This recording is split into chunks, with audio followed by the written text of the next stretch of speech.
கிறிஸ்து இயேசுவுக்குள் மிகவும் அன்பாக அழைக்கப்பட்டு வழிநடத்தப்பட்டு வருகிறதான அன்பு சகோதர சகோதரர்களுக்கு கிறிஸ்துக்குள்ளான அன்பின் வாழ்த்துக்களை தெரிவித்துக் கொள்கிறேன்.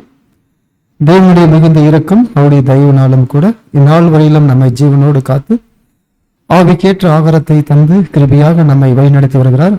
அதற்காக கூட நம்முடைய ஆண்டவராக இயேசு கிறிஸ்து மூலமாக நம்முடைய பிதாவாகிய தேவனுக்கு கோடான கோடி ஸ்தோத்திரங்களையும் நன்றியை கூட எடுத்துக்கொள்கிறேன். அன்புக்குரிய சகோதர சகோதரி, இந்நாளிலும் கூட உங்கள் அனைவரையும் முகமுகமாக சந்திக்கவும் தேவனுடைய மகத்துவமுள்ள சத்திய வார்த்தையிலே கூட உங்கள் மத்தியிலே பேசவும் அடியனுக்கு தேவன் இரக்கம் பாராட்ட இருக்கிறார். அதற்காக கூட ஆண்டவராக இயேசு கிறிஸ்து மூலமாக நன்றிகளையும் ஸ்தோத்திரங்களையும் கூட எடுத்துக்கொள்கிறேன். அன்பான சகோதர சகோதரி, அன்புக்குரிய சகோதர சகோதரி, நம்முடைய உடன் அங்கங்களாக இருக்கக்கூடிய பரிசுத்தவனுடைய அன்பையும் வாழ்த்துக்களை கூட உங்கள் மத்தியிலே தெரிவித்துக் கொள்கிறேன். நாகர்கோயில் பகுதியில் இருக்கிற பரிசுத்தவனுடைய அன்பையும் வாழ்த்துக்களை உங்கள் மத்தியிலே தெரிவித்துக் கொள்கிறேன். மற்றும் தென்காசி பகுதியில் இருக்கிற பரிசுத்தவனுடைய அன்பையும் வாழ்த்துக்களை கூட உங்கள் மத்தியிலே தெரிவித்துக் கொள்கிறேன். மற்றும் சேலம் பகுதியில் இருக்கிற பரிசுத்தவனுடைய அன்பையும் வாழ்த்துக்களை கூட உங்கள் மத்தியிலே தெரிவித்துக் கொள்கிறேன். அன்பான சகோதர சகோதரி, அன்புக்குரிய சகோதர சகோதரி, அடியன் சார்ந்திருக்கிறதான ஈரோடு பகுதியில் இருக்கிற பரிசுத்தவனுடைய அன்பையும் வாழ்த்துக்களை கூட உங்கள் மத்தியிலே தெரிவித்துக் கொள்கிறேன். அன்பான சகோதர சகோதரி,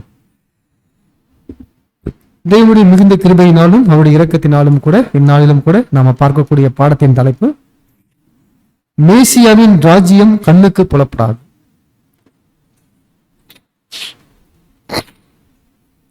மேசியாவின் ராஜ்யம் கண்ணுக்கு புலப்படாது. இன்றைக்கு 1000 ஆண்டு அரசாட்சியில நாம இருக்கிறோம். 1000 ஆண்டு அரசாட்சி தானே இருக்கிறோம். நாம 1000 ஆண்டு அரசாட்சியில் இருக்கிறோம். ஆனா கண்ணுக்கு புலப்பட ராஜ்யத்தில் இருக்கிறோமா? நாம கர்த்தர் இயேசு 2ஆம் வயதில் வந்துட்டாரு. ஆனா வந்து கண்ணுக்கு புலப்படக்கூடிய ராஜ்ய ஸ்தாபனம் ஆயிடுச்சா? அப்போ பார்க்கும்போது அன்புக்குரிய சகோதர சகோதரி, அப்ப மேசியாவின் ராஜ்யம் கண்ணுக்கு புலப்படாது. மேசியா கிங்டம்ஸ் டு பி இன்விசிபிள் அப்படின்னா ஆங்கிலத்தை சொல்லும் போது அப்போ கண்ணுக்கு புலப்படாது, இன்விசிபிள்னா. இதுக்கு ஆதார வசனமாக நாம் வாசிக்கலாம். லூக்கா எழுதின சுவிசேஷ புஸ்தகம் 17ஆம் அதிகாரம் 21வது வசனத்தை வாசிக்கலாம். இதோ இங்கே என்றும் அதோ அங்கே என்றும் சொல்லப்படுகிறதற்கும் ஏதுவாக இருக்காது. இதோ தேவனுடைய ராஜ்யம் உங்களுக்குள் இருக்கிறதே என்றார். பார்த்தீங்களா? இதோ இங்கே என்றும் அதோ அங்கே என்றும் சொல்லப்படுவதற்கு ஏதுவராது. இதோ தேவனுடைய ராஜ்யம் உங்களுக்குள் இருக்கிறது. அன்புக்குரிய சகோதர சகோதரர்களே, இந்த வார்த்தையானது நம்முடைய ஆண்டவர் இயேசு 1ஆம் வருகையில் வந்திருக்கும் போது பரிசேயர் வேதப்பார மத்தியில பேசின வார்த்தை. ஏன்னா பரிசேயர் தான் கேள்வி கேட்டாங்க கர்த்தர் இயேசு இடத்துல, உங்களுடைய ராஜ்யம் எப்பொழுது வரும் அப்படின்னு சொல்லி. இதுக்கு கூட நாம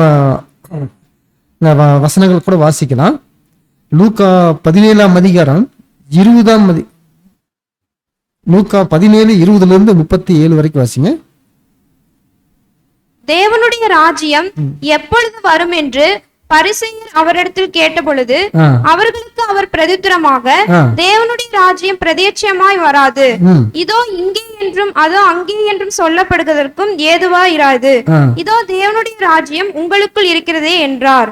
பின்பு அவர் சீஷர்களை நோக்கி, இந்த 2 வசனங்கள் நாம் பார்க்கும்போது அன்பான சகோதரர்களே, தேவனுடைய ராஜ்யம் எப்பொழுது வரும்னு கேட்கிறாங்க. யாரு கேட்கிறா?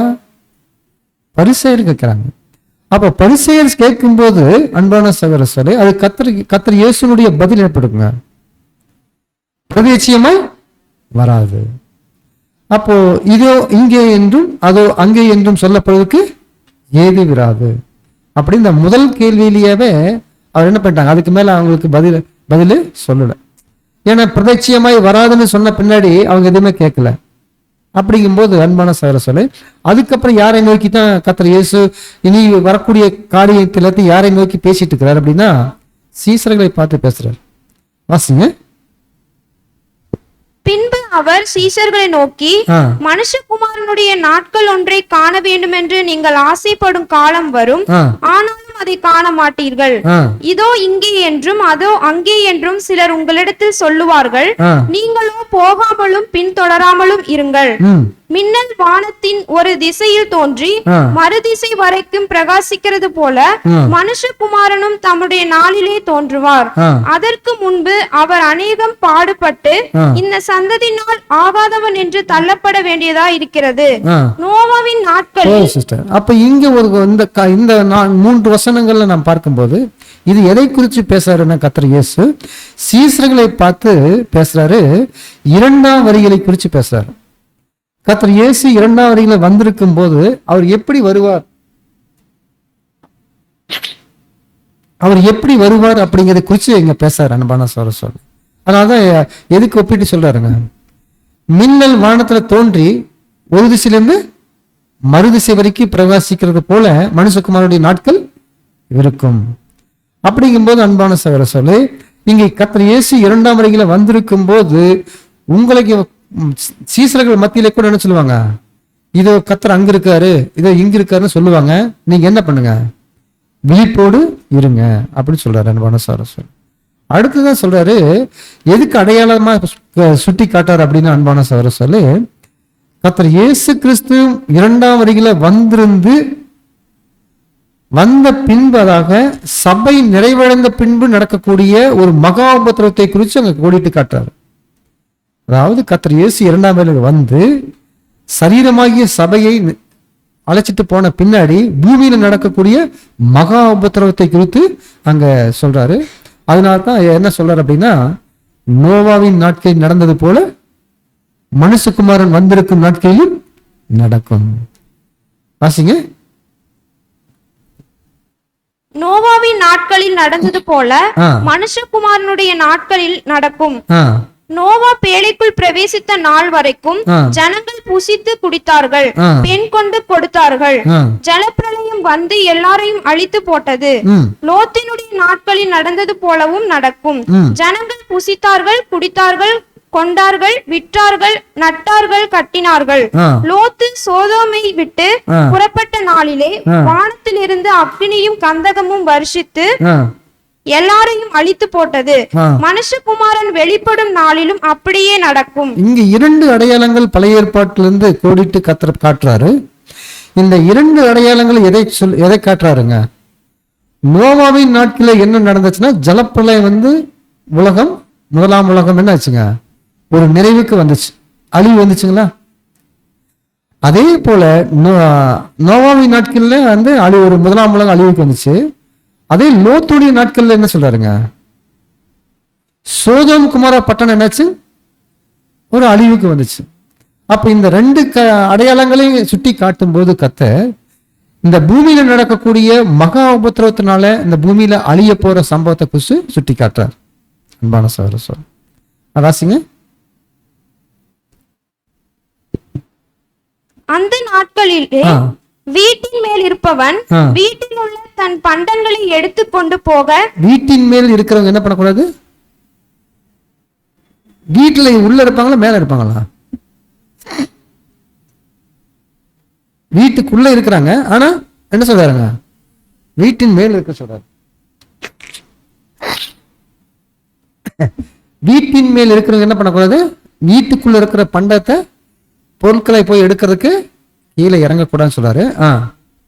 அந்த நாளிலே வீட்டின் மேல் இருப்பவன் வீட்டில் உள்ள தன் பண்டங்களை எடுத்துக்கொண்டு போக இறங்காமல் இருக்க கடவன்.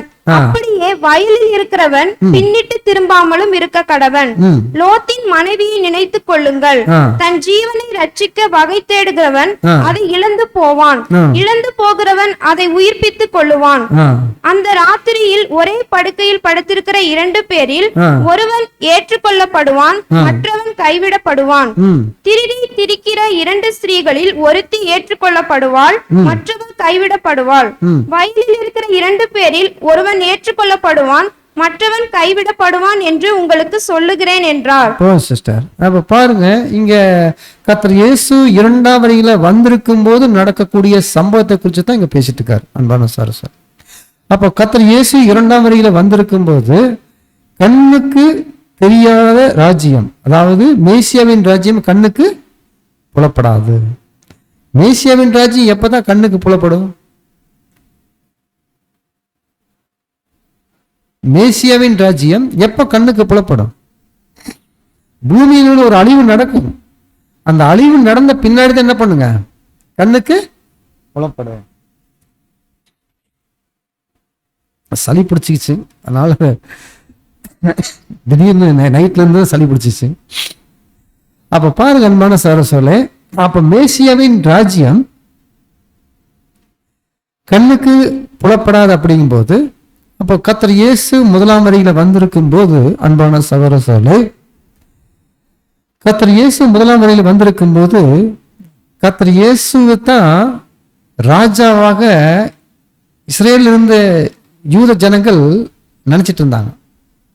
எப்படி நினைச்சிட்டு இருந்தாங்கன்னா, நாமெல்லாம் ரோம ராஜ்யத்தினுடைய அடிமைத்தனத்துல இருக்கிறோம், கர்த்தர் இயேசு மேசியா வந்தனே ஒரு ராஜாவா நம்மளெல்லாம் விடுதலை ஆக்கிடுவாங்க அப்படின்னு சொல்லி அங்க இருக்கிற ஜனங்க என்ன பண்ணிட்டு இருந்தாங்க, அதனால்தான் இந்த பரிசேயர் கேட்ட கேள்விக்கு அந்த நோக்கத்தை தான் கேட்டுக்கிறாங்க. ஏன்னா அவங்க எல்லாம் பரிசேயர் வேத பரவர்கள் என்னங்க, வேதத்தை ஆராய்ந்து பார்க்கக்கூடிய வகுப்பார். அதனால்தான் என்ன கேட்டிருக்காங்க அப்படின்னு அன்பான சகோதரர்களே, உங்களுடைய ராஜ்யம் எப்போ வரும்னு கேட்டாங்க. அப்போ அதுதான் கர்த்தர் சொன்ன பதில், பிரதேச்சியமாய் வராது அன்பான சகோதரர்களே. அப்போ இங்க நாம் பார்க்கிற அன்புக்குரிய சகோதரர்களே, அப்போ கர்த்தர் இயேசுவை முதலாம் வரியில வந்திருக்கும் போது என்ன எல்லாரும் நினைச்சிட்டு இருந்தாங்க அப்படின்னா, கர்த்தர் இயேசு முதலாம் வரியில வந்து பூமியில ராஜாவாக இருக்கும்போது அநேக பிரதிநிதிகள் கூட நாமெல்லாம் இருப்போம். அதனால தான் பேரூர்ல கூட நினைச்சிட்டு இருந்தாங்க, நாங்கெல்லாம் உங்களுடைய சிங்காசனத்தில் உட்காந்து எப்படி நாங்க ஆளுகை செய்வோம் அப்படின்னு சொல்லி கேட்டுட்டு இருந்தாங்க. அப்ப பாருங்க அன்பான சகோதரர்களே,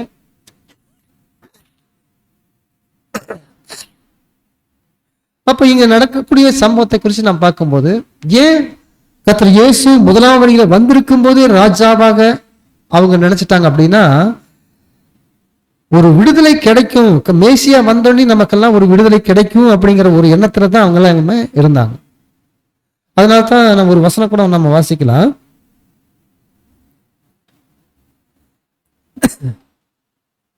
மத்தேயு 2ஆம் அதிகாரம் 2வது வசனம் வாசிங்க.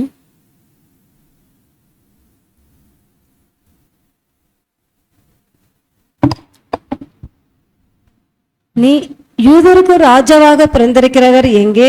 கிழக்கிலே அவருடைய நட்சத்திரத்தை கண்டு அவரை பணிந்து கொள்ள வந்தோம் என்றார்கள். பாத்தீங்களா, இங்க என்ன யாரு பேசுறாங்க? இங்க சாஸ்திரிகள் என்ன பண்ணாங்கன்னா, கர்த்தர் இயேசு பிறந்திருக்கிறத கண்டு கிழக்குல இருந்து நட்சத்திரத்தை பார்த்து வர்றாங்க. அவர் எப்படிப்பட்டவன்னு சொல்றாங்க, யூதருடைய வாசிங்க, யூதருக்கு ராஜாவாக பிறந்திருக்கிறவர் எங்கே?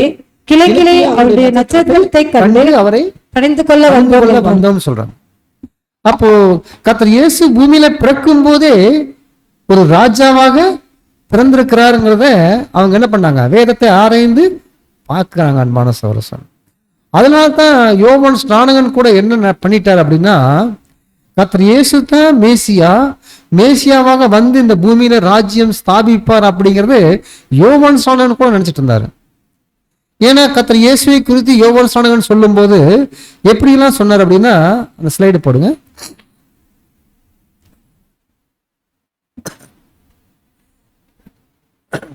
வாசிங்க. நம் குருவின் இந்த வார்த்தைகளை நாம் புரிந்து கொள்வது என்பது நாம் காண்கிற அதன் காட்சி அமைப்பை கவனித்து பார்ப்பதை பொறுத்துள்ளது. இயேசுவுக்கு முன்னதாக யோவான் ஸ்நானகன் வந்து தேவனுடைய ராஜ்யம் சமீபித்துள்ளது என்று பிரசங்கித்தார். பாத்தீங்களா, யோவான் ஸ்நானகன் ஃபர்ஸ்ட் இந்த பூமியில அவர் பிரசங்கிக்கிற வார்த்தை என்னங்க, தேவனுடைய ராஜ்யம் சமீபித்திருக்குது, மனம் திரும்புங்கள் சொன்னார். அப்ப தேவனுடைய ராஜ்யத்தை குறித்து பிரசங்கம் பண்ணாரு. கர்த்தர் இயேசு கிறிஸ்துவை தேவ ஆட்டுக்குட்டின்னு சொன்னாரு. அதே போல கர்த்தர் இயேசு கிறிஸ்து சொன்னாரு, பூமியில ராஜாவாக நிலை நிறுத்தப்படுவாருங்கிறத கூட பல நாள் அவர் காத்திருந்தாருங்களாமா. யாருன்னா யோவான் ஸ்நானகன். அடுத்து சைடு போடுங்க. இயேசு தம்மை பூமியின் ராஜாவாக நிலைப்படுத்துவார் என்று பல மாதங்களாக காத்து கொண்டிருந்த யோவான் ஸ்நானகன் இப்படியாக நடப்பதற்கு பதிலாக தன்னுடைய ஊழியம் நிறைவடைய போவதை கண்டவராய் ஏரோதினால் சிறையிலே போடப்பட்டார். அடுத்து, அவர்தான் வருவிக்கின்ற மேசியாவா அல்லது வேறொருவருக்காக காத்திருக்க வேண்டுமா என்று விசாரிக்கும்படிக்கு யோவான் இயேசுவினிடத்திற்கு ஆள் அனுப்பினார். யோவான் தான் எதிர்பார்த்த பிரகாரமாக ராஜ்யம் ஸ்தாபிக்கப்படுவதற்கான ஆதாரங்களை காண முடியாததினால் ஏமாற்றம் அடைந்தார். பாத்தீங்களா? அப்போ கர்த்தர் இயேசு இந்த பூமியில வந்திருக்கும் போது முதலாம் வருகையிலேயே யோவான் ஸ்நானகன் எப்படி நினைச்சிட்டு இருந்தாருன்னா, கர்த்தர் இயேசு தான் மேசியாவாக இந்த பூமியில ராஜ்ய பாரம் செய்வாரு அப்படின்னு நினைச்சிட்டு இருந்தார். அப்படின்னு நினைச்சிட்டு இருக்கும் போது தான் அப்போ யோவான் ஸ்நானனை தூக்கி சிறையில போட்டாங்க. அப்போ இனி நம்மளுடைய ஊழியம் நிறைவடைஞ்சிருச்சு, சரி இவரு தான் மேசியா ராஜாவா இருக்காரா இல்லையாங்கிறதுக்கு சீசர்கள் அனுப்பி என்ன பண்றாருங்க, வருகிறவர் நீர்தானா வேறொருவரை காத்திருக்க வேண்டுமா என்று யோவான் கேட்க சொன்னாரு சொல்லி போய் கேட்கிறாங்க. அதுதான் கர்த்தர் சொல்றாரு. கர்த்தர் அநேக அற்புதங்கள் அடையாளங்கள் செய்த காரியத்தை குறித்து சொல்லி அவங்க இந்த சீசர்கிட்ட அனுப்பிட்டாரு கூட பார்க்கிறோம். அப்போ யோவான் ஸ்நானனுடைய சிந்தையில இருந்தது என்ன அப்படின்னா, கர்த்தர் இயேசு முதலாம் வருகையிலேயே வந்து பூமியில என்ன பண்ணுவாங்க, இஸ்ரேல்ல ஒரு ராஜ்யபாரம் செய்வாரு அப்படிங்கிறது அவருடைய மைண்ட்ல இருந்துச்சு. அதே போலத்தான் பரிசேயர் சதுசேயர் பரிசேயர் வேதப்பருடைய மைண்ட்ல கூட என்ன இருந்துச்சுங்க, இந்த ராஜ்யம்னு சொல்லிட்டு இருக்கிறாங்களே, கர்த்தர் இயேசு இந்த பூமியில தான் ராஜ்யபாரம் பண்ணுவாரா? அப்படி ஒருவேளை ராஜ்யபாரம் பண்ணினார் அப்படின்னா கர்த்தர் இயேசு, அப்போ அவரு கூட இருக்கக்கூடிய சீசர்கள்லாம் நம்ம பார்க்கும்போது மிகப்பெரிய ஒரு கனமிக்கவரா கிடையாது யாருமே. அப்படி இருந்தாங்க. கர்த்தர் இயேசுவோட கூட இருந்தாங்க பார்த்தீங்கன்னா 12 அப்போஸ்தலர்கள். அவங்களாம் பெரிய பெரிய செல்வந்தர்களா, நல்ல கனமிக்கவர்களா, மதிப்பு மிக்கவர்களா? அப்படியெல்லாம் ஒண்ணும் கிடையாது. ஆனா எப்படி இவர் ராஜ்யம் செய்வாரு? அப்ப இவர் யாரை கொண்டு ராஜ்யம் செய்வாரு? ஒருவேளை அப்படி ராஜ்யம் செஞ்சா கூட ரோமாபுரியில் இருக்கக்கூடிய அரசாங்கம் ஒரு பலமுள்ள அரசாங்கம், அந்த ரோமை எதிர்த்து இவர் போர் செய்ய முடியுமா? அப்போ இவருக்கு எங்க போர் சேவர் எங்க இருக்கிறா? இப்படிங்கிற கேள்வி எல்லாம் அவங்களுடைய யாருடைய மைண்ட்ல இருக்கு? பரிசேயருடைய வேதப்பருடைய மைண்ட்ல இருக்கு. அதனால தான் கர்த்தர் இயேசுவை குறித்து அநேகமான இந்த கேள்வியெல்லாம் வச்சுதான் நிந்திக்கிறாங்க கர்த்தர் இயேசுவை. அப்படி நிந்திக்கும் போது தான் அடுத்துதான் இந்த கேள்வி கேட்கறாங்க அவங்க. இப்படி எல்லாம் கேட்ட பின்னாடிதான் அவர் கேட்கறாங்க, நம்முடைய ராஜ்யம் எப்ப வரும் அப்படின்னு. அப்பா அன்பான சொல்லு. அப்போ அதுல கூட போடுங்க, சைடு போடுங்க. தேவனுடைய ராஜ்யம் எப்பொழுது வரும்? நீர் அதை ஸ்தாபிப்பதற்கு இன்னும் எவ்வளவு காலம் எடுக்கும்? உமக்கு சேவையை நீர் எங்கிருந்து பெற்றுக்கொள்வீர்? இப்ப தேவனுடைய ராஜ்யம் எப்பொழுது வரும், நீர் அதை ஸ்தாபிப்பதற்கு இன்னும் எவ்வளவு காலம் எடுக்கும் அப்படின்னு கேட்கறாங்க கேள்வி. அப்ப இப்படி கேட்கும்போது அப்போ அவங்களுடைய எண்ணங்கள் எப்படி இருந்துச்சு அப்படின்னா, வாக்களிக்கப்பட்ட ராஜா இயேசு என்று அவர் கூறப்படுபவர்களாக பரிசேயர்களும் வேதப்பாரர்களும் கேள்விப்பட்டு அவரை பரியாசம் பண்ணினார்களாங்க. பாருங்க, அப்ப பாருங்க, கேள்விப்பட்டு என்ன பண்றாங்க, பரியாசம் பண்ணிக்கிறாங்க. அப்போ அதனால தான் கேள்வி கேட்கறாங்க. எப்படி கேட்கறாங்கன்னா, அன்பான சகோதரர்களே, ஃபர்ஸ்ட் கேள்வி பாருங்க எப்படி கேட்கறாங்கன்னா, வாசிங்க. முதலாம் கேள்வியை மாத்திரமே பரிசேயர்களால் கேட்க முடிந்தது. காரணம், அதற்கு அவர் கொடுத்த பதில் இவர்களது தவறை சுட்டிக்காட்டி தடுமாறாமல் பணியற்று என்பதில் ஐயமில்லை. தேவனுடைய ராஜ்யம் கூர்ந்து நோக்கும்படி வெளிப்படையாய் வராது. அதாவது தேவனுடைய ராஜ்யம் வரும்போது ஜனங்களால் அதை காண இயலாது என்று இயேசு பதிலளித்தார். அப்ப கர்த்தர் இயேசு சொன்ன பதில் என்னன்னா, தேவனுடைய ராஜ்யம் வரும்போது ஜனங்கள் பிரதேட்சியமாக பார்க்கும்படி வராது அப்படின்னு கூட சொல்ற கூட நான் பார்க்கறான் சொல்ல.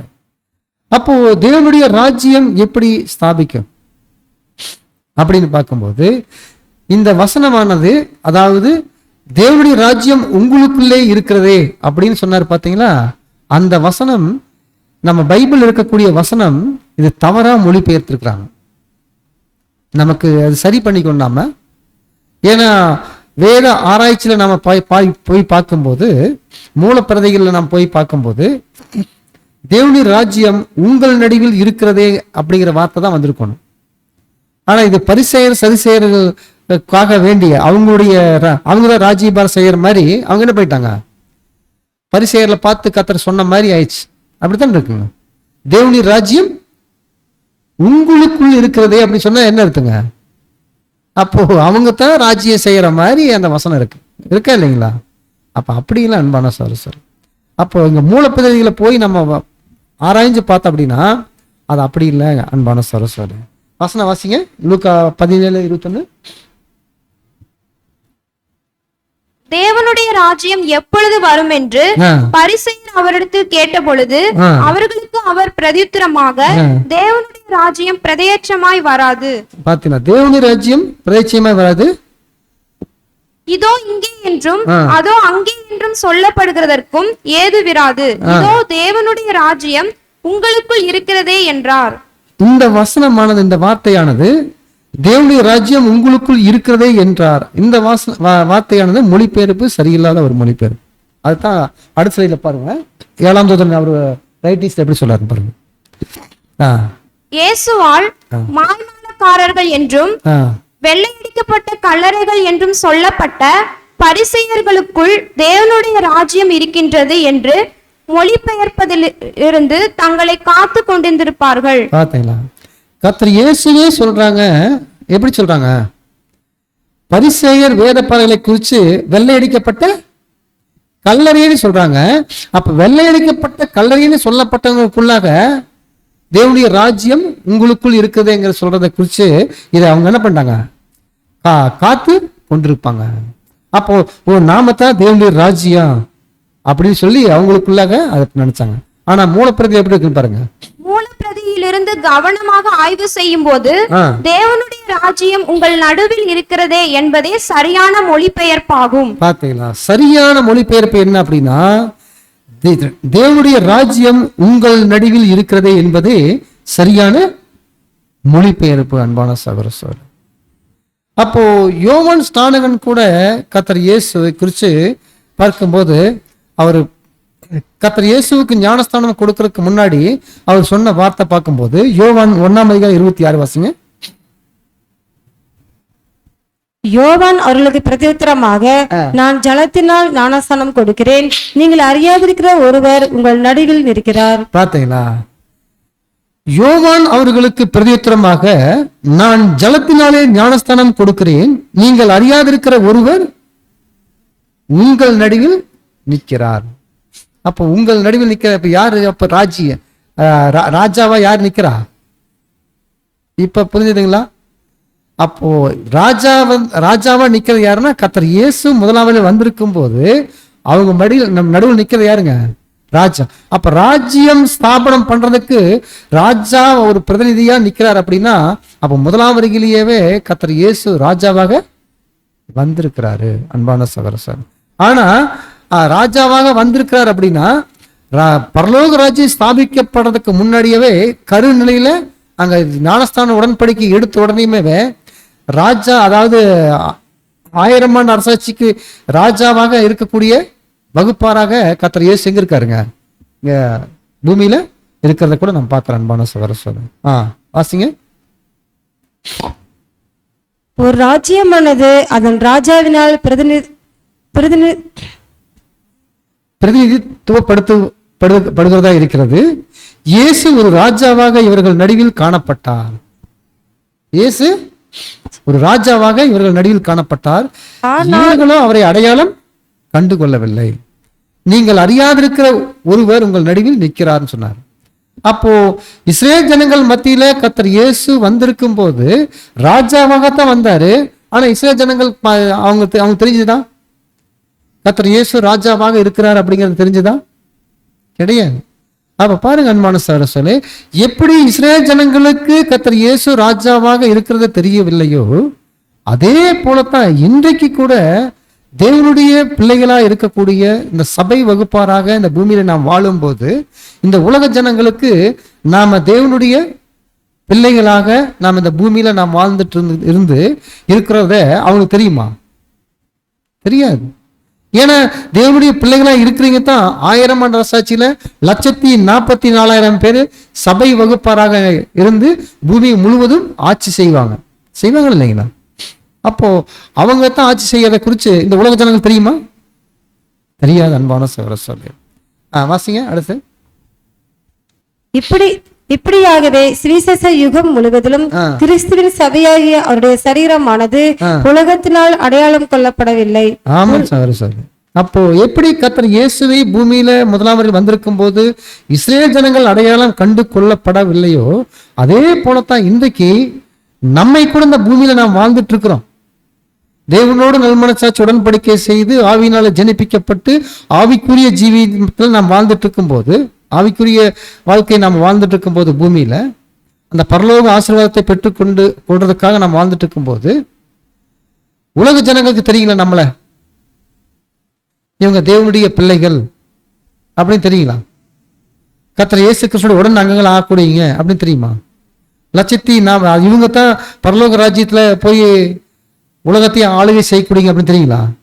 தெரியாது. எப்படி கர்த்தர் இயேசு முதலாவது வந்திருக்கும் போது இஸ்ரேல் ஜனங்களுக்கு தெரியலையோ, அதே போலத்தான் இன்றைக்கு நம்மைய கூட என்ன பண்ணுங்க, இன்றைக்கு நான் பக்கத்து வீட்டே இருப்பாங்க, அங்க உலகத்தையா போறேங்க, பக்கத்துல இருக்கக்கூடிய நம்ம ஊருக்குள்ளேயே இருப்பாங்க நிறைய ஜனங்க.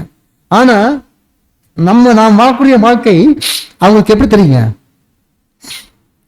இவங்க பொழைக்க தெரியாதுவங்க, எப்ப பார்த்தாலும் சத்தியனே போயிட்டு இருக்கிறாங்க. இவங்க ஒரு நல்ல விசேஷத்துக்கு போக மாட்டாங்க, ஒரு ஜாலியா கூட இருக்க மாட்டாங்க, இந்த பூமியிலேயே அவங்களுக்கு வாழ தெரியல சொல்லுவாங்க இல்லைங்களா? ஆனா நாம எதை நோக்கி நம்முடைய ஓட்டம் ஓடிட்டு இருக்கிறோம், நம்ம பரலோக ஆசீர்வாதத்தை நோக்கி நம்ம ஓடிட்டு இருக்கிறோம். ஆனா இந்த பூமி இந்த இருக்கக்கூடிய ஜனங்கள் என்ன நம்மளை சொல்லுவாங்க, கேலியா பேசுவாங்க இல்லைங்களா? ஆனா இப்ப அவங்களுக்கு தெரியாது, 1000 ஆண்டு சாட்சியில மேசியாவோடு நம்ம உடன் அங்கங்களா இருக்கும்போது தான் தெரியும் அவங்களுக்கு. யாருக்குங்க?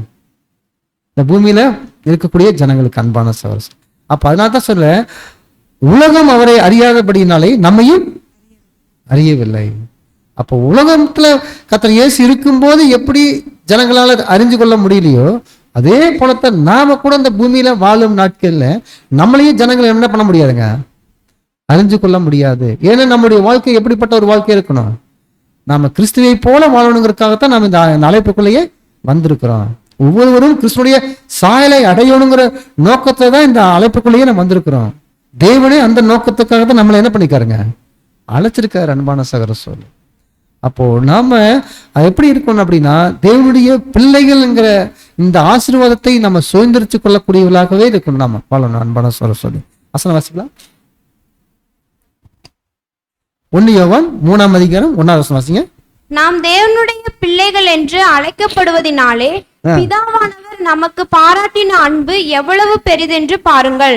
உலகம் அவரை அறியாதபடியினாலே நம்மையும் அறியவில்லை. நாம் தேவனுடைய பிள்ளைகள் என்று அழைக்கப்படுவதனாலே பிதாவானவர் நமக்கு பாராட்டின அன்பு எவ்வளவு பெரிதென்று பாருங்கள். உலகம் அவரை அறியாதபடினால் நம்மையும் அறியவில்லை. அன்பான சகோதர அன்புக்குரிய சகோதரர்களே, இன்றைக்கு 18 நூற்றாண்டுகள் நம்முடைய 7ஆம் தூதன் ரைட்டிங்ஸ் எழுதும் போது இன்றைக்கு அதுக்கு மேலேயே 19ஆம் நூற்றாண்டுகள் ஆயிடுச்சு. அப்போ இது வரைக்கும் நம்ம இந்த உலகம் எப்படித்தான் நம்மை பார்த்துட்டு இருக்குது. அடுத்த வாசிங்க.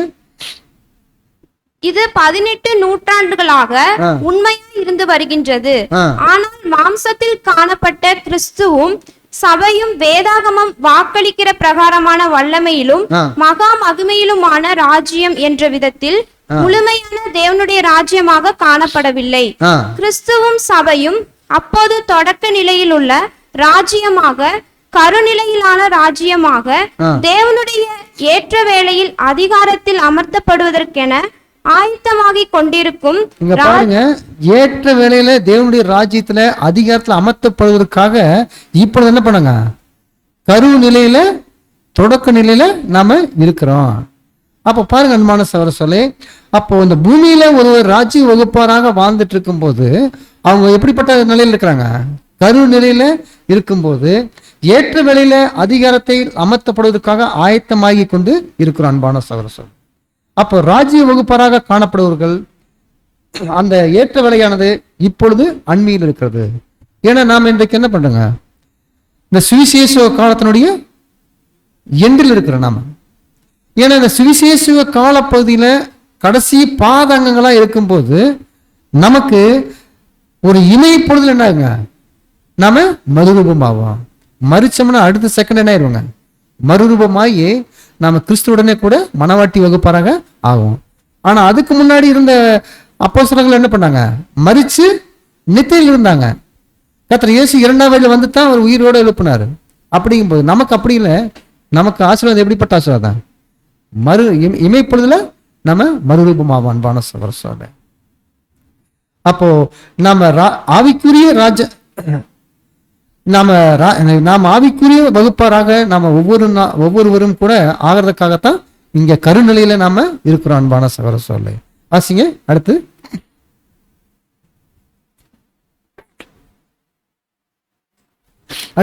இந்த ராஜ்யமானது ஆவிக்குரிய ஒன்றாக இருக்க போகின்றது. ஆனால் இதில் ஆளுகை பண்ண போகிறவர்கள் தேவதூதர்கள் மற்றும் பரமபிதாவை போன்று கண்களுக்கு புலப்படாதவர்களாக இருப்பார்கள். இன்னும் கொஞ்ச காலத்திலே உலகம் என்ன காணாது என்று இயேசு கூறியுள்ளார். உலகம் என்னை காணாது. தலையின் விஷயம் எப்படியாக இருக்கின்றதோ அப்படியாகவே கிறிஸ்துவின் சபையாகிய தெரிந்து கொள்ளப்பட்ட சரீரத்தின் ஒவ்வொரு அங்கத்தினருடைய விஷயத்திலும் ஆகும். ஆமா, ஆம் சகோதர. அப்போ இந்த ராஜ்யமானது 1000 ஆண்டு அரசாட்சி நாம் ஸ்தாபிக்கப்படும் போது, ஆவிக்குரிய வகுப்பாராக நாம் இருக்கும்போது உலகம் நம்மளை என்ன பண்ண முடியாது? பார்க்க முடியாது. இப்போ நாம ஒருவேளை சபை வகுப்பாராக நாம் மரிக்கும் போது, ஒரு இமைப்பொழுதுல மரிக்கும் போது உலகத்துல இருக்கிறவங்க நம்மளை பார்க்க முடியாது. ஆனா நாம் அவங்கள பார்க்க முடியுமா? நாம போயிட்டே என்ன பண்ணுவான்? பார்க்க முடியும். அப்ப பாருங்க, ஏன்னா மாமிசமும் ரத்தமும் தேவனுடைய ராஜ்யத்தில் பிரவேசிக்க முடியாது. அப்ப அவங்களுடைய கண்களில் நம்மளை பார்க்க முடியாது அன்பான சகோதர. அப்போ வசனம் வாசிக்கலாம். யோவான் 14ஆம் அதிகாரம் 19 வசனம் வாசிங்க. பைபிள் இருக்கு, ஸ்லைட்ல இருக்காது. இன்னும் கொஞ்ச காலத்திலே உலகம் என்னை காணாது, நீங்களும் என்னை காண்பீர்கள். நான் பிழைத்திருக்கிறபடியினால் நீங்களும் பிழைப்பீர்கள். இன்னும் கொஞ்ச காலத்துல உலகம் என்னை காணாது, நீங்களும் என்னை காண்பீர்கள். நான் பிழைத்திருக்கிறபடினால் நீங்களும் பிழைத்திருப்பீர்கள் அன்பான சகோதர. அப்ப பாருங்க அன்புக்குரிய சகோதரர்களே, அப்போ நமக்கு இந்த கருநிலையில் இருக்கக்கூடிய ராஜ்ய வகுப்பாராய் இருக்கக்கூடிய நாம இந்த பூமியில் இருக்கக்கூடிய ஜனங்களுக்கு கண்ணுக்கு புலப்படுறோமா? ராஜ்ய வகுப்பாரா இருக்கிறீங்க வந்து கண்ணுக்கு தெரியுமா? நம்ம இவங்கெல்லாம் ராஜ்ய வகுப்பாரு, இவங்களை கொண்டு தான் 1000 ஆண்டு அரசாட்சியில உலகத்தையே நியாயம் தீர்க்க போறாங்க அப்படிங்கிறத தெரியுங்களா? தெரியாது அன்பான சகோதர. அப்போ தேவனுடைய மேசியாவின் ராஜ்யம் கண்ணுக்கு புலப்படாது. அப்போ நாம கூட ஒரு இமைப்பொழுதில் நம்ம என்ன மறுரூபமாக்கப்படும். அடுத்த வசனம் போடுங்க. 1 கொரிந்தியர் 15ஆம் அதிகாரம் 50-51 வாசிங்க. நான் சொல்லுகிறது என்னவென்றால், மாமிசமும் ரத்தமும் தேவனுடைய ராஜ்யத்தை சுதந்திரிக்க மாட்டாது, அழிவுள்ளது அழியாமையை சுதந்திரிப்பதில்லை. இதை ஒரு ரகசியத்தை உங்களுக்கு அறிவிக்கிறேன். நாம் எல்லோரும் நித்திரை அடைவதில்லை.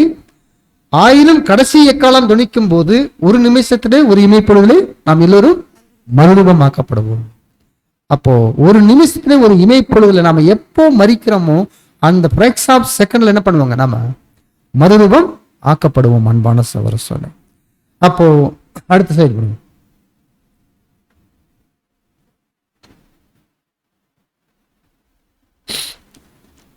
1000 வருட யுகத்தில் ராஜ்யத்தின் அதிகாரமும் தேவனுடைய வல்லமையும் கிறிஸ்து மற்றும் சக மனுஷர்கள் மத்தியில் செயல்படுத்தப்படும்.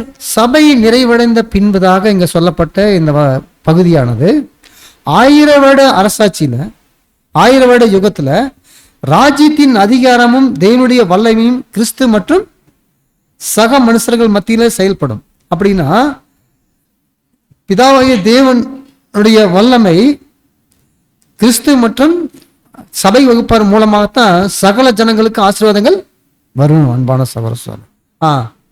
எனினும் அதை அவர்கள் மாம்சம் கண்களினால் காணாமல் புரிந்து கொள்ளுதலின் கண்களினால் மாத்திரமே காண்கிறவர்களாய் இருப்பார்கள். பூமியில் இருக்கக்கூடிய ஜனங்கள் சபை மற்றும் கிறிஸ்து, அதாவது கிறிஸ்து மற்றும் சபை மூலமாகத்தான் தேவனுடைய ஆசீர்வாதம் நமக்கு கிடைக்கிறது. அப்படிங்கிறது அவங்க எப்படி பார்த்து புரிஞ்சுக்குவாங்க அப்படின்னா, மாமிச கண்களை பார்த்து புரிஞ்சுக்க மாட்டாங்க. எப்படி பண்ணிருப்பாங்க? அதாவது புரிந்து கொள்ளக்கூடிய கண்கள், அதாவது நமக்கு உணர்வு பூர்வமா நம்ம புரிந்து கொள்ள பார்த்தீங்களா, அந்த புரிந்து கொள்ளக்கூடிய கண்களை தான் அவங்க பார்த்து அறிஞ்சு கொள்வாங்க பார்க்குறோம். அடுத்து குருடாக்கப்பட்ட கண்கள் யாவும் அப்போது திறக்கப்படும். இப்போ சாத்தானால குருடாக்கி வச்சிருக்காங்க பாத்தீங்களா? இன்றைக்கு எல்லா உலக ஜனங்கள் அத்தனை பேருமே யாருனால குருடாக்கப்பட்டிருக்கிறாங்க? சாத்தானால குருடாக்கப்பட்டாங்க. அப்போ என்ன ஆயிருங்க? அந்த குருடாக்கப்பட்ட கண்கள் எல்லாமே திறக்கப்படும். இவ்வாறாக ராஜ்யம் ஸ்தாபிக்கப்பட உள்ளது என்பதை அனைத்து கண்களும் காணும். இப்ப ராஜ்யத்துலதான் நாம இருக்கிறோம் அப்படிங்கிறது எல்லாருடைய கண்கள் என்ன ஆயிருங்க? ஓப்பன் ஆயிரும். ஏன்னா அங்க நீதி வாசமா இருக்கும். அப்போ எல்லாரும் ஒரே சரி சமமா இருப்பாங்க. அப்படிங்கும் போது அவங்க ராஜ்யத்துல நாம இருக்கிறாங்க என்ன ஆயிருங்க? அவருடைய கண்களுக்கு புலப்படும்.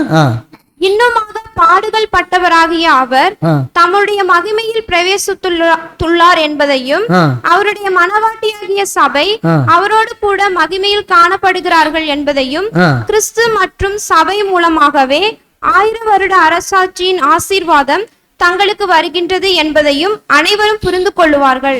ஆமா, கர்த்தர் இயேசுவும் சபை வகுப்பாரும் இருந்து தான் ஆளுகை செய்யறாங்கிறது நல்லா புரிஞ்சு கொண்டு 1000 வருட ஆட்சியில ஆசீர்வாதம் எங்கிருந்து வருது அப்படிங்கிறது நன்கு அவங்க புரிஞ்சு கொள்ளுவாங்க. அன்பான சகோதர சொல்லு.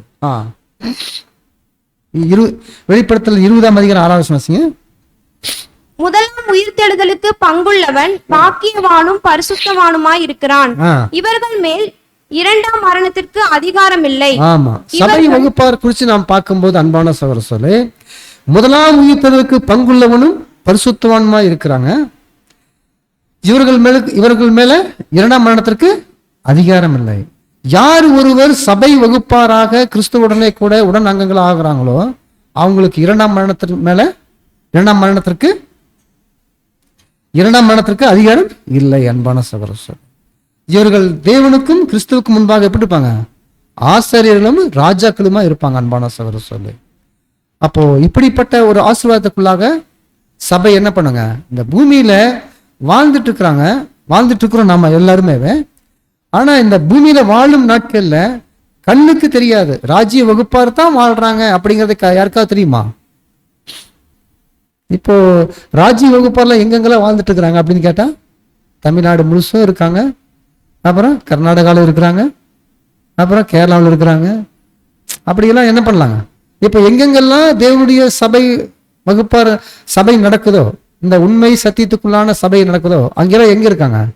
ராஜ்ய வகுப்பார் இருக்கிறாங்க. அன்பான சகோதரர், அப்போ அந்த ராஜ்ய வகுப்பாராக இருக்கக்கூடியவங்களுக்கு பார்த்தீங்கன்னா இந்த பூமியில் இருக்கக்கூடிய மனுஷ மத்தியில கண்ணுக்கு புலப்படுவாங்க அப்படின்னா தெரியாது. ஏன்னா அவங்களுடைய கண்கள் எப்படி இருக்குங்க? குருடாக்கப்பட்டிருக்கனால தெரியாது. அன்பான சகோதரர், அப்ப கண்ணுக்கு புலப்படாத ராஜ்யம். அப்போ இங்க ராஜ்ய வகுப்பார் செலக்ஷன் ஆன பின்னாடி தான் 1000 ஆண்டு அரசாட்சியில கிறிஸ்துவோடைய கூட ஆளுகை செய்யும் போது தான் மனுக்குள்ள என்ன நினைப்பாங்க? புரிந்து கொள்ளக்கூடிய கண்களால அறிந்து கொள்வாங்க. அவர் கூட நான் பார்க்கிறேன். அன்பான சகோதரர், அடுத்து மனுஷகுமாருடைய நாட்கள் அப்படின்னு பார்க்கும்போது, அப்போ அந்த மனுஷகுமாருடைய நாட்கள் அப்படின்னா அப்போ கர்த்தர் இயேசு 2ஆம் வருகையை குறித்து இங்க பேசுறாரு. எப்படி சொல்றாரு? நான் சொல்றேன், கர்த்தர் இயேசு 2ஆம் வருகையில வந்திருக்கும் போது 2 சம்பவங்கள் நடக்கும். என்ன சம்பவம் அப்படின்னா அன்பான சகோதரர் சொல்லு, இன்றைக்கு கர்த்தர் இயேசு 2ஆம் வருகையில வந்துட்டாரு இல்லைங்களா? வந்துட்டாரு கேள்வி கேட்டா வந்துட்டாரு, கரெக்டுங்களா? அப்போ கர்த்தர் இயேசு செகண்ட் கமிங்ல வந்தாச்சு. அப்போ 2ஆம் வருகையில வந்து இப்ப என்ன ஆயத்தம் செஞ்சிட்டு இருக்காரு கர்த்தர் இயேசு? சபை வகுப்பாரை ஆயத்தப்படுத்திட்டு இருக்கிறார், கரெக்டுங்களா? கரெக்ட். அப்போ கர்த்தர் இயேசு 2ஆம் வருகையில வந்திருக்கிறார் அப்படிங்கிறதுக்கு அப்போ இங்க அடையாளம் ஒண்ணு காட்டுறாரு, சொல்றாரு கர்த்தர் இயேசு. மின்னல் சொல்றாரு. மின்னல் வானத்திலிருந்து ஒரு திசையிலிருந்து தொடங்கி மறு திசை வரைக்கும் பிரகாசிக்கிறது போல மனுஷகுமாரனும் அப்படி வந்திருக்கும் நாட்களை சொல்றாரு. அப்போ மின்னல் அப்படிங்கிறது கிரேக்க வார்த்தையில என்ன சொல்றாங்க அப்படின்னா அன்பான சகோதரர்களே, அதாவது அஸ்ட்ராஸ்ன்னு வரும். ஆனா அது என்ன சொல்றாருன்னா பிரகாசித்தல் அர்த்தம். பிரகாசித்தல் அப்படிங்கிறது பாத்தீங்கன்னா கர்த்தர் இயேசு 2ஆம் வருகையில வந்திருக்கும் போது இன்றைக்கு நமக்கு அநேகமான ஆவிக்குரிய சத்தியங்கள் மூலமாக வரக்கூடிய மகிமையான ராஜ்யத்தை குறித்து நமக்கு வெளிப்படுத்த பிரகாசம் உள்ள ஆவிக்குரிய சத்தியங்களை கொடுத்திருக்கிறாரு. இன்றைக்கு அப்படிப்பட்ட சத்தியங்கள் நாம் என்ன பண்ணிட்டு இருக்கிறோம்? நாம பெற்றுக்கொண்டுட்டு இருக்கிறோம் அன்பான சகோதர சகோதரி. அதான் சொல்றாரு, வாசிங்க. பின்பு அவர் சீசர்களை நோக்கி, மனுஷகுமாரனுடைய நாட்களில் ஒன்றையும் காண வேண்டும் என்று நீங்கள் ஆசைப்படும் காலம் வரும், ஆனாலும் அதை காண மாட்டீர்கள். வாசிங்க. இங்கு திட்டவட்டமான காரியங்கள் நமக்கு கொடுக்கப்பட்டு உள்ளன. ராஜ்யம் ஸ்தாபிக்கப்படும் காலத்தில் இல்லைங்க, இன்னும் அடுத்த வசனம் வாசிங்க. 23, 24. இதோ இங்கே என்றும் அதோ அங்கே என்றும் சிலர் உங்களிடத்தில் சொல்லுவார்கள், நீங்களோ போகாமலும் பின்தொடராமலும் இருங்கள். மின்னல் வானத்தின் ஒரு திசையில் தோன்றி மறுதிசை வரைக்கும் பிரகாசிக்கிறது போல மனுஷகுமாரனும் தம்முடைய நாளிலே தோன்றுவார். அதற்கு முன்பு அவர் அநேகம் பாடுபட்டு இந்த சந்ததியினால் ஆகாதவன் என்று தள்ளப்பட வேண்டியதா இருக்கிறது. அப்ப இரண்டாம் வருகைக்கு முன்னாடி நடக்கக்கூடிய சம்பவத்தை இந்த வசனங்கள் சொல்லுது. ஆனா இரண்டாம் வருகையில கர்த்தர் வந்திருக்கும் போது இங்க சொல்றாரு, என்ன சொல்றாருன்னா, மின்னல் வானத்துல பிரகாசிக்கிற போல மனுஷகுமாரி வருகை இருக்கு. அப்படின்னா எப்படி அன்பான சகோதர சொல்லு? அப்படின்னா அந்த மின்னல் குறிக்குது பிரகாசித்தல். அப்படின்னா இது சொல்றாரு,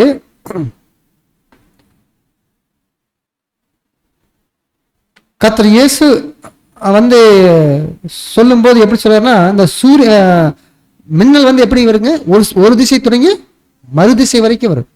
அப்ப இது எப்படின்னா பார்க்கும்போது அந்த அடுத்த சைடு போடுங்க. இல்ல, இங்கு திட்டவட்டமான காரியங்கள் நமக்கு கொடுக்கப்பட்டுள்ள ராஜ்யம் ஸ்தாபிக்கப்படும் காலத்தில் நீதியின் சூரியனானது வானத்தின் ஒரு எல்லை துவங்கி மறு எல்லை வரைக்கும் பிரகாசிக்க ஆரம்பிக்கும். இது ஆரம்ப ஸ்டேஜ். கர்த்தர் இயேசு இரண்டாம் வரையில வந்திருக்கக்கூடிய ஆரம்ப ஸ்டேஜை குறித்து சொல்றாரு அன்பான சகோதர சொல்லு. அடுத்தது சொல்லுங்க, அடுத்தது போடுங்க. காலங்களுக்கான அடையாளங்கள் சொல்லுங்க. காலங்களுக்கான அடையாளங்களானது உலகத்தில் பகிரங்கமாய் காணப்படாது, மாறாக ஜலப்பிரளயம் வருவதற்கு முன்னதான நோவாவின் நாட்களில் இருந்தது போன்று, சோதோம் அழிக்கப்படுவதற்கு முன்னதாக லோத்தினுடைய நாட்களில் இருந்தது போன்று உலகம் அமைதியாக எப்போதும் போல் இயங்கிக் கொண்டிருக்கும். ஜனங்கள் புசித்தும் குடித்தும் திருமணம் பண்ணியும் வீடுகள் கட்டியும் விதைத்தும் நட்டும் எப்போதும் போல் செய்து கொண்டிருப்பார்கள். அப்ப பாருங்க அன்பான சகோதர சகோதரிகளே, அப்போ இங்க சொல்றாரு இரண்டு அடையாளங்கள் சொல்றாரு. அப்படின்னா கர்த்தர் இயேசு வந்திருக்கும் நாட்கள்ல, இரண்டாம் வரையில வந்திருக்கக்கூடிய நாட்கள்ல இரண்டு அடையாளங்கள் என்னங்க? நோவாவின் நாட்களில் நடந்தது போல மனுஷகுமாரனுடைய நாட்களிலும் நடக்கும். அப்போ நோவாவின் நாட்கள்ல என்ன நடந்துச்சு? நோவாவின் நாட்கள்ல என்ன நடந்துச்சு அப்படின்னா, நோவாவின் நாட்கள்ல தேவன் ஒரு பேழையை உண்டு பண்ண சொல்லும் போது நோவா பேழையை உண்டு பண்ணிட்டு இருந்தாரு. ஆனா ஜனங்க என்ன பண்ணிட்டாங்க? புசித்தும் குடித்தும் பெண் கொண்டும் பெண் கொடுத்தும் நல்ல சந்தோஷமா இருந்தாங்க. ஆனா நோவா கிட்ட நோவா என்ன பண்ணாங்க? கேலி பண்ணாங்க, நீங்க எதுக்கு பேழை கட்டுறீங்க, மழையே வராது. ஆனா நோவா கட்டுறத தேவன் சொன்னதை அவர் அப்படியே செஞ்சாரு. ஆனா மழை எல்லாத்தையும் என்ன பண்ணுங்க, ஒரு அழிவுக்கு கொண்டுட்டு வந்துச்சு. அதே போலத்தான் லோத்துடைய நாட்கள்ல பார்க்கிறோம். அப்ப லோத்துடைய நாட்கள் என்ன நடந்துச்சு? சோதோம் குமார பட்டணம் என்னாச்சுங்க, ஒரு அழிவுக்குள்ளாக வந்துச்சு. லோத்துடைய மனைவி அவருடைய பிள்ளைகள் எல்லாத்தையும் வெளியே இழுத்துட்டு வந்துட்டு துரிதமாக நீங்க எல்லாம் ஓடுங்க அப்படின்னு சொன்னாங்க. அந்த தூதர்கள் துரிதமாக ஓடுங்க, நீங்க திரும்பி பார்க்காம ஓடுங்க அப்படி சொல்லும் போது அவங்க திரும்பி பார்த்தா என்ன ஆயிருங்க? அதுக்குத்தான் லோத்துடைய மனைவி திரும்பி பார்த்தோன்னே உப்பு தூணாக நின்றுட்டாங்க. அப்ப திரும்பி பார்க்காம ஓடுங்க நாங்க. அப்ப இங்க ரெண்டுக்கு அடையாளங்களுக்கு சுட்டி காட்டுறாரு. அப்படின்னா கர்த்தர் இயேசு இது எதை குறிக்குது அப்படின்னா, உலகத்தில் நடக்கக்கூடிய மகா உபத்திரவத்திற்கு அடையாளமா குறிக்குது. உலகத்தில் நடக்கக்கூடிய மகா உபத்திரவம் அப்படின்னா, மகா உபத்திரவத்துல பூமியில் இருக்கக்கூடிய எல்லாமே என்ன ஆயிருங்க, அழிஞ்சு போயிரும். அப்போ இங்க அழிஞ்சு போகக்கூடியதை குறிச்சு நாம பார்த்தோம்னா நம்முடைய இந்த ஓட்ட துரிதமா இருக்குமா? நாமளே யோசிச்சு பார்க்கலாம். இந்த அழிந்து போகக்கூடிய பொருட்கள் மேல நாம பார்த்துட்டே நின்றுட்டு இருந்தோம்னா, இதையே நாம நேசிச்சுட்டு இருந்தோம்னா நம்முடைய ஓட்டம் பரலோகத்தை நோக்கி இருக்குமா, இல்ல இது இங்க போயிருக்குமா? அப்ப லோத்துடைய மனைவி நமக்கு ஒரு எச்சரிப்பான ஒரு காரியத்தை இங்க சுட்டி காட்டுறார் அன்பான சகோதர சகோதரி. அப்போ இங்க 2 அடையாளங்கள் ஏன் கர்த்தர் சொல்றாருன்னா, சபை வகுப்பார் நிறைவடைந்த பின்பு தான், சபை வகுப்பார் 1,44,000 பேர் நிறைவடைந்த பின்பு தான் இந்த மகா உபத்திரவம் இந்த பூமியில நடக்கும். எப்ப நடக்கும் மகா உபத்திரவம்? அதுக்கு தான் இந்த 2 அடையாளங்கள் சொல்றாருங்க. என்ன அடையாளங்கள்? நோவாவின் நாட்களில் நடந்தது போல மனுஷகுமாரி நாட்களில் நடக்கும், லோத்தின் நாட்களில் நடந்தது போல மனுஷகுமாரி நாட்களில் நடக்கும் அப்படின்னு பார்க்கும்போது அன்பான சகோதரர்களே, இந்த 2 அடையாளங்களையும் குறித்து பார்க்கும்போது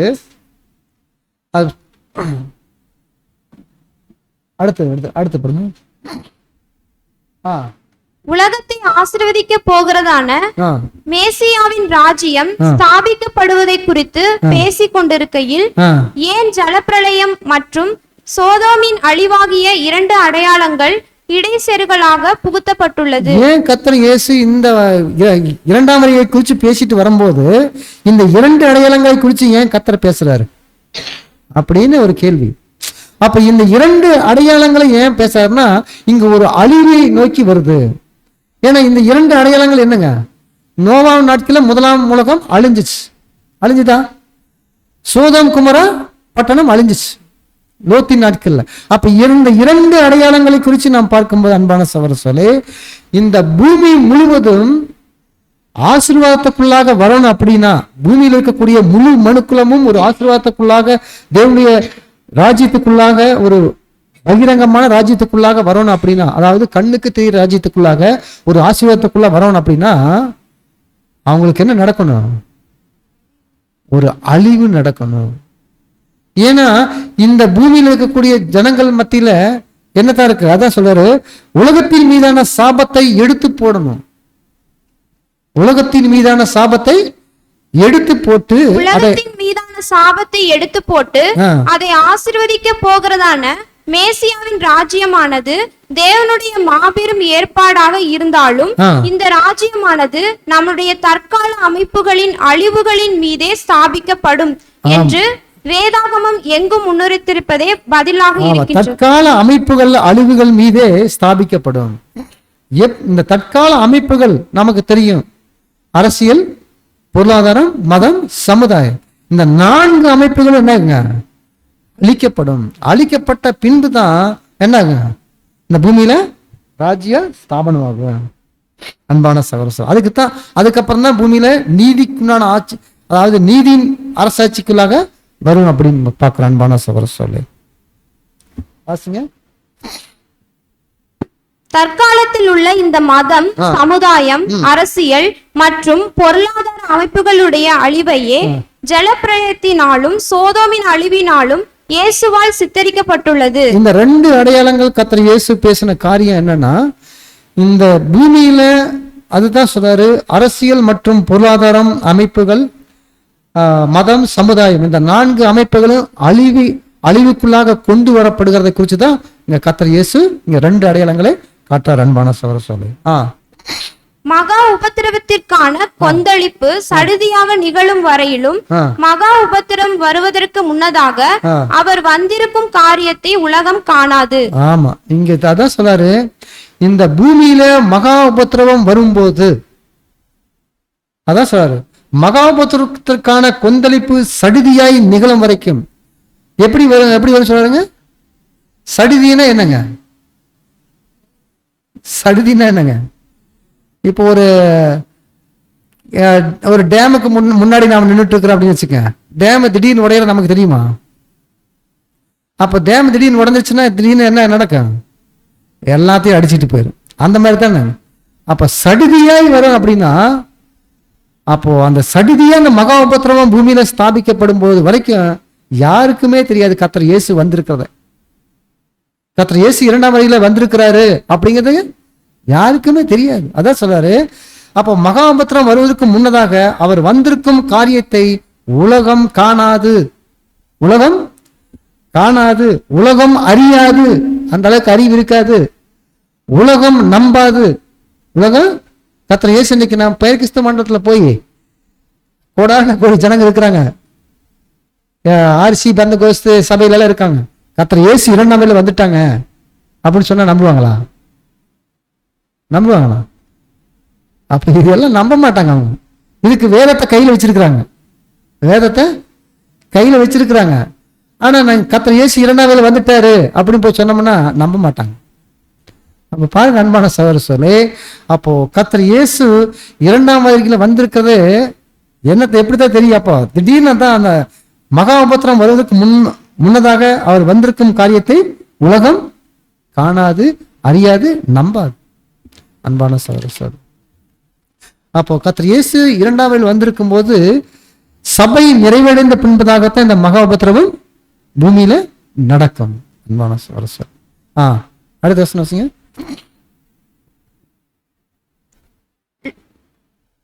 லோத்து சோதோமை விட்டு புறப்பட்ட நாளிலே வானத்தில் இருந்து அக்னியும் கந்தகமும் வர்ஷித்து எல்லாரையும் அழித்து போட்டது.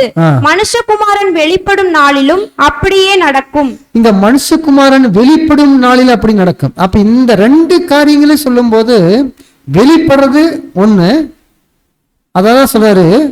அதாவது பரோசியா அப்படிங்கிறது, எபிபேனியாங்கிறது 2 காரியங்கள் இருக்கு. 2 அப்போ பரோசியாங்கிறது என்ன அப்படின்னா அன்பான சகோதரர்களே, பரோசியாங்கிறது பிரகாசித்தல்.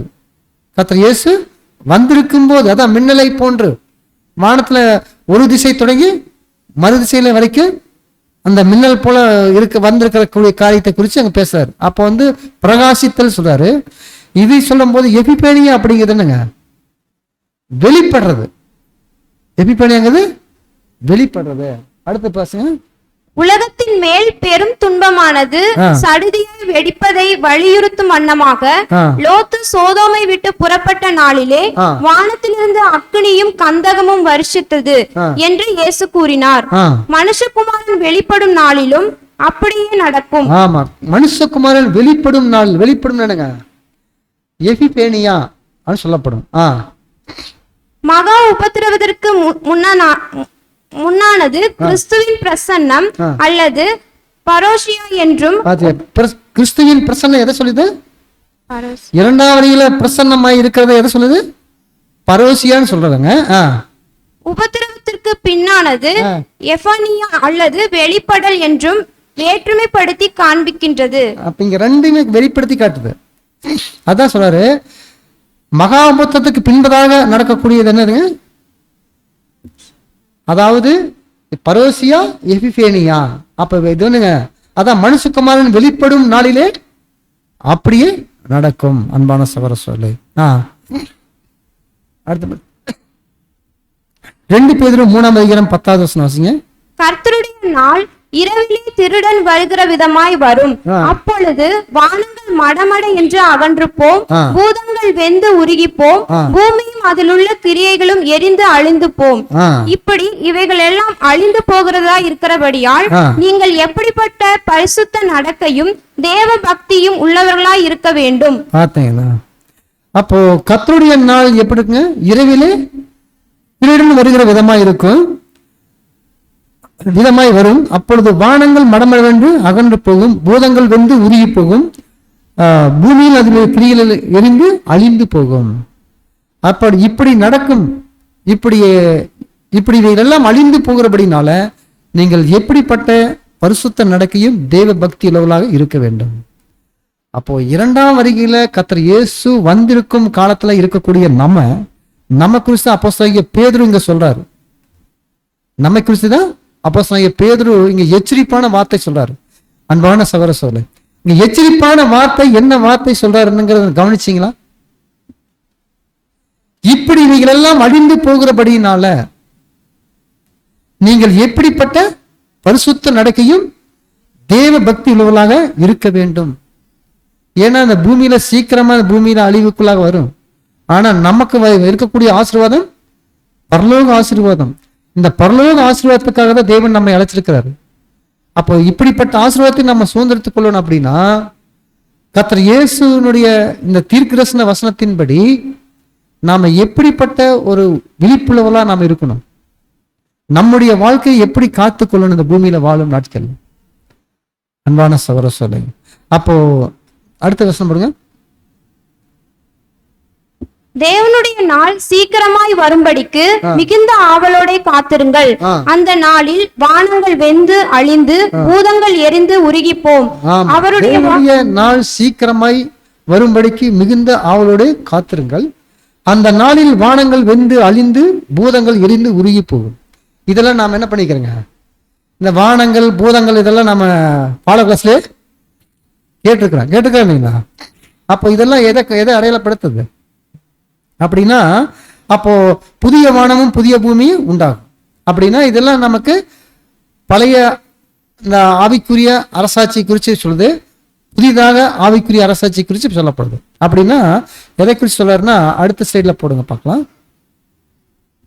வேதாகமத்தில் அடையாள வார்த்தையான பூமி மனித நடவடிக்கைகளில் உள்ள சமுதாய ஒழுங்கை அடையாளப்படுத்துகின்றது. அந்த பூமி அப்படின்னு பார்க்கும்போது மனித நடவடிக்கைக்குள்ள சமுதாய ஒழுங்கை அடையாளப்படுத்துது.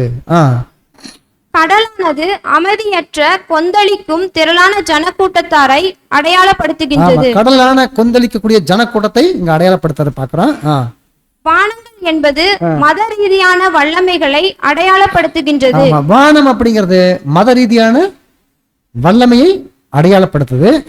இவைகள் எல்லாம் மகா குழப்பத்துடன் அழிந்து போய் இவைகளுக்கு பதிலாக தேவனால் வாக்களிக்கப்பட்டுள்ள புதிய வானங்களும் புதிய பூமியும் வரும் என்று பரிசுத்தவானாகிய பேதுரு நமக்கு கூறுகின்றார். பாருங்க, அப்ப தேவனால் வாக்களிக்கப்பட்டுள்ள புதிய வானங்களும் புதிய பூமியும் வரும் என்று பரிசுத்த பேதுருங்க சொல்றார். அப்படின்னா அப்ப புதிய வானம் புதிய பூமி என்னங்க? அடுத்து பாருங்க, புதிய வானம் புதிய பூமி. புதிய வானங்கள் என்பது புதிய வானம் என்பது கிறிஸ்துவின் ராஜ்யத்தில் மகிமையில் உள்ள கிறிஸ்து மற்றும் அவருடைய உடன் சொந்தராகிய மகிமையடைந்த சபை. புதிய வானங்கிறது எதுங்க, எதை குறிக்குது? கர்த்தர் இயேசு மற்றும் சபை வகுப்பாரு, மகிமையடைந்த சபை வகுப்பாரை குறிக்குது புதிய வானம். அவங்க தான் என்ன பண்ணுவாங்க, 1000 ஆண்டு அரசாட்சியில ஆவிக்குரிய வகுப்பாராக இருப்பாங்க. புதிய வானங்கள் என்பது கிறிஸ்துவின் ராஜ்யத்தில் மகிமையில் உள்ள கிறிஸ்து மற்றும் அவருடைய உடன் சுதந்திரர்களாகிய மகிமை அடைந்த சபையை உள்ளடக்கின புதிய ஆவிக்குரிய சமூகத்தை அடையாளப்படுத்துகின்றது. புதிய பூமி என்பது மேசியாவின் ராஜ்யமானது ஸ்தாபிக்கும் புதிய சமுதாய ஒழுங்கை அடையாளப்படுத்துகின்றதாக இருக்கும். அப்போ இங்க ஆவிக்குரிய ஒரு பாகம், பூமிக்குரிய ஒரு பாகம், 2 பாகத்தை சொல்றாரு. அப்போ புதிய வானம் அப்படிங்கிறது, புதிய வானத்தை யாரா இருப்பா? கிறிஸ்து மற்றும் மகிமையடைந்த சபை வகுப்பார். இங்க ரெண்டு பேர் இருப்பாங்க. கிறிஸ்து இயேசுவும் மகிமையடைந்த சபை வகுப்பாரும் ஆவிக்குரிய சமூகத்துல அடையாளப்படுத்தப்படுது. பூமியில பார்க்கும்போது புதிய பூமி என்பது மேசியாவின் ராஜ்யம் ஸ்தாபிக்கப்படும் போது இந்த பூமியில யாரெல்லாம் இருப்பாங்க? அப்போ முற்பிதாக்கள்லாம் உயிரோடு இருந்திருப்பாங்க. அவங்க பூமியை என்ன பண்ணுவாங்க, ஆளுகை செய்யும் போது அவங்க ஒரு புதிய சமுதாய ஒழுங்கை அடையாளப்படுத்துது. அப்ப அவங்களாம் என்ன பண்ணுவாங்க, இந்த பூமியில் இருக்கிற ஜனங்களுக்கு தேவனுடைய ராஜ்யத்தை குறித்து சொல்லுவாங்க. அன்பான சகோதரர் சொல்லு. அப்போ அதுதான் சொல்றாரு, இந்த 2 அடையாளங்கள் கூட பேசப்படுது. அதுக்கப்புறம் தான் சொல்றாரு வீட்டின் மேல் இருக்கிறவர் அப்படி சொல்றாரு. அடுத்தது சொல்றாரு வீட்டின் மேல இருக்கிறது. அப்ப வீட்டின் மேல இருக்கிறது யாருங்க? பரிசுத்தவான்கள். அப்ப வீட்டின் மேல் இருக்கக்கூடிய இப்படிப்பட்ட காலங்கள்ல வாழ்ந்துட்டு இருக்கக்கூடிய பரிசுத்தவான்களை தான் சொல்றாரு. அப்ப இன்றைக்கு கடைசி காலத்துல வாழ்ந்துட்டு இருக்கக்கூடிய பரிசுத்தவான்களுக்கு வீட்டின் மேலதான் இருக்கிறோம் நாம எல்லாமே. அப்படின்னா அப்ப வீட்டுக்குள்ளே இருக்கிறாங்க, வீட்டின் மேல இருக்கிறாங்க. அப்ப யாரு வீட்டின் மேல இருக்கிறீங்க? வீட்டுக்குள்ள இருக்கிறீங்க யாரு? வீட்டின் மேல இருக்கிறீங்க யாரு?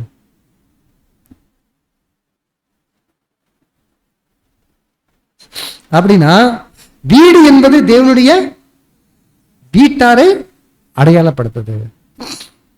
வீடு என்பது தேவனுடைய வீட்டாரை அடையாளப்படுத்துது என்றும், வீட்டின் மேல் இருப்பவர்கள் இங்க 2 வகுப்பார் சொல்றாங்களா? இன்றைக்கு வீடு என்பது தேவனுடைய வீட்டாரை அடையாளப்படுத்துது. அப்படின்னா இந்த உடன்படிக்கைக்குள்ளாக வந்தக்கூடிய ஒவ்வொரு அங்கங்களுமே வீட்டுக்குள்ள இருக்கிறவங்க. ஆனா வீட்டின் மேல் இருக்கிறவங்க யாரு அப்படின்னு சொல்றாருன்னா, இந்த சபையில இருந்து ஒரு மேன்மையான ஒரு ஊழியத்தை செஞ்சுட்டு இருக்காங்க பாத்தீங்களா, அவங்க தான் வீட்டின் மேல் இருக்கிறீங்க. சபை இருக்கு, சபையிலிருந்து ஒரு மேன்மையான ஊழியம் செஞ்சுட்டு இருக்க யாரா இருங்க, நீங்களே சொல்லுங்க.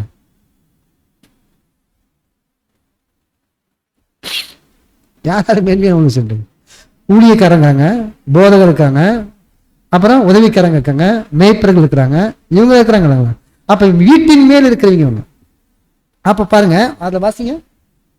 வீடு என்பது தேவனுடைய வீட்டாரை அடையாளப்படுத்துகின்றது என்றும், வீட்டின் மேல் இருப்பவர்கள் தேவனுடைய ஜனங்களில் மிகவும் பரிசுத்தவான்களாய் இருப்பவர்களை வீட்டின் மேல் இருக்கிறீங்க, மிகவும் பரிசுத்தவான்களா இருப்பீங்க.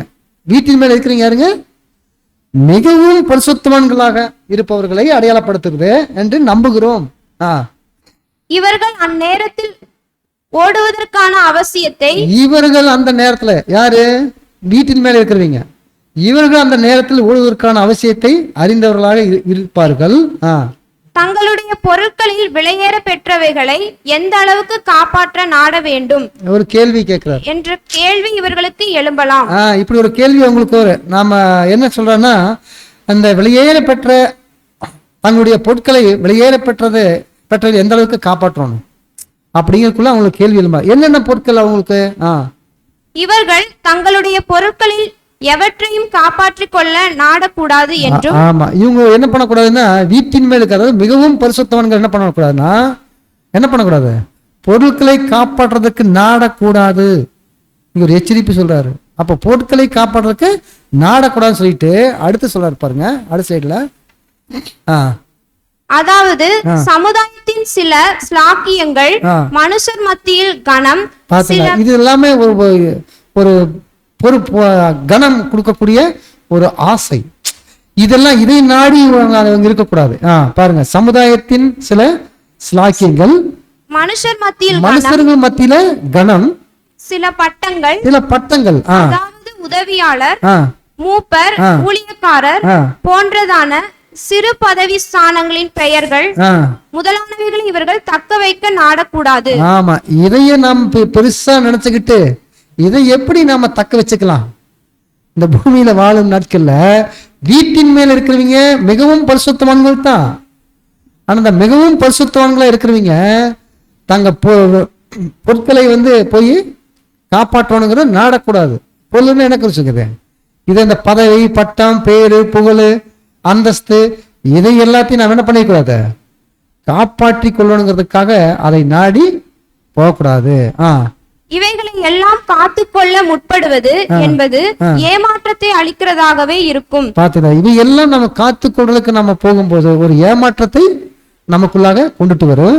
அனைத்தையும் நாம் விட்டுவிட வேண்டும், இல்லையெனில் அக்காலத்தின் பரீட்சைகளை நாம் வெற்றிகரமாய் கடந்து செல்ல முடியாது. ஆமா, இது எல்லாத்தையும் நம்ம விட்டுறணும். ஆனா அந்த காலத்துல நம்ம பரீட்சையில நம்ம வெற்றி பெற முடியாது. ஏன்னா இதை நாம அப்படி காத்துக்கொள்ளணும்னு நினைச்சோம் அப்படின்னா நாம என்ன பண்ண முடியாதுங்க, நமக்கு வரக்கூடிய சோதனையில வெற்றி பெற முடியாது. அன்பான சகோதர சகோதரி, அடுத்து பேசுங்க. அப்ப வயலில் இருக்கிறேன்னு சொல்றாரு. அப்ப வயலில் இருக்கிறேன்னு சொல்லும் போது என்ன சொல்றாரு?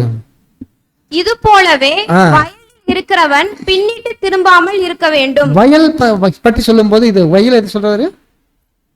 வயலானது உலகத்தை அடையாளப்படுத்துது. வயல் என்பது எதை அடையாளப்படுத்துது? உலகத்தை அடையாளப்படுத்துது. உலகத்தை விட்டு வெளியேறின, அதாவது பெயர் சபைகளை விட்டு வெளியேறின எந்த கர்த்தருடைய ஜனங்களும் திரும்பி போக கூடாது. ஆம் சகோதர, அப்ப நம்ம முதலையே பெயர் சபையில இருந்து வந்திருக்கிறோம். உலகத்துல இருந்துதான் வந்திருக்கிறாங்க. திரும்ப என்ன பண்ணிடக்கூடாதுங்க, பெயர் சபையினுடைய பாரம்பரியத்துக்குள்ளேயே நம்ம என்ன இருக்கக்கூடாது, போய் அடிக்ட் ஆயிடக்கூடாது.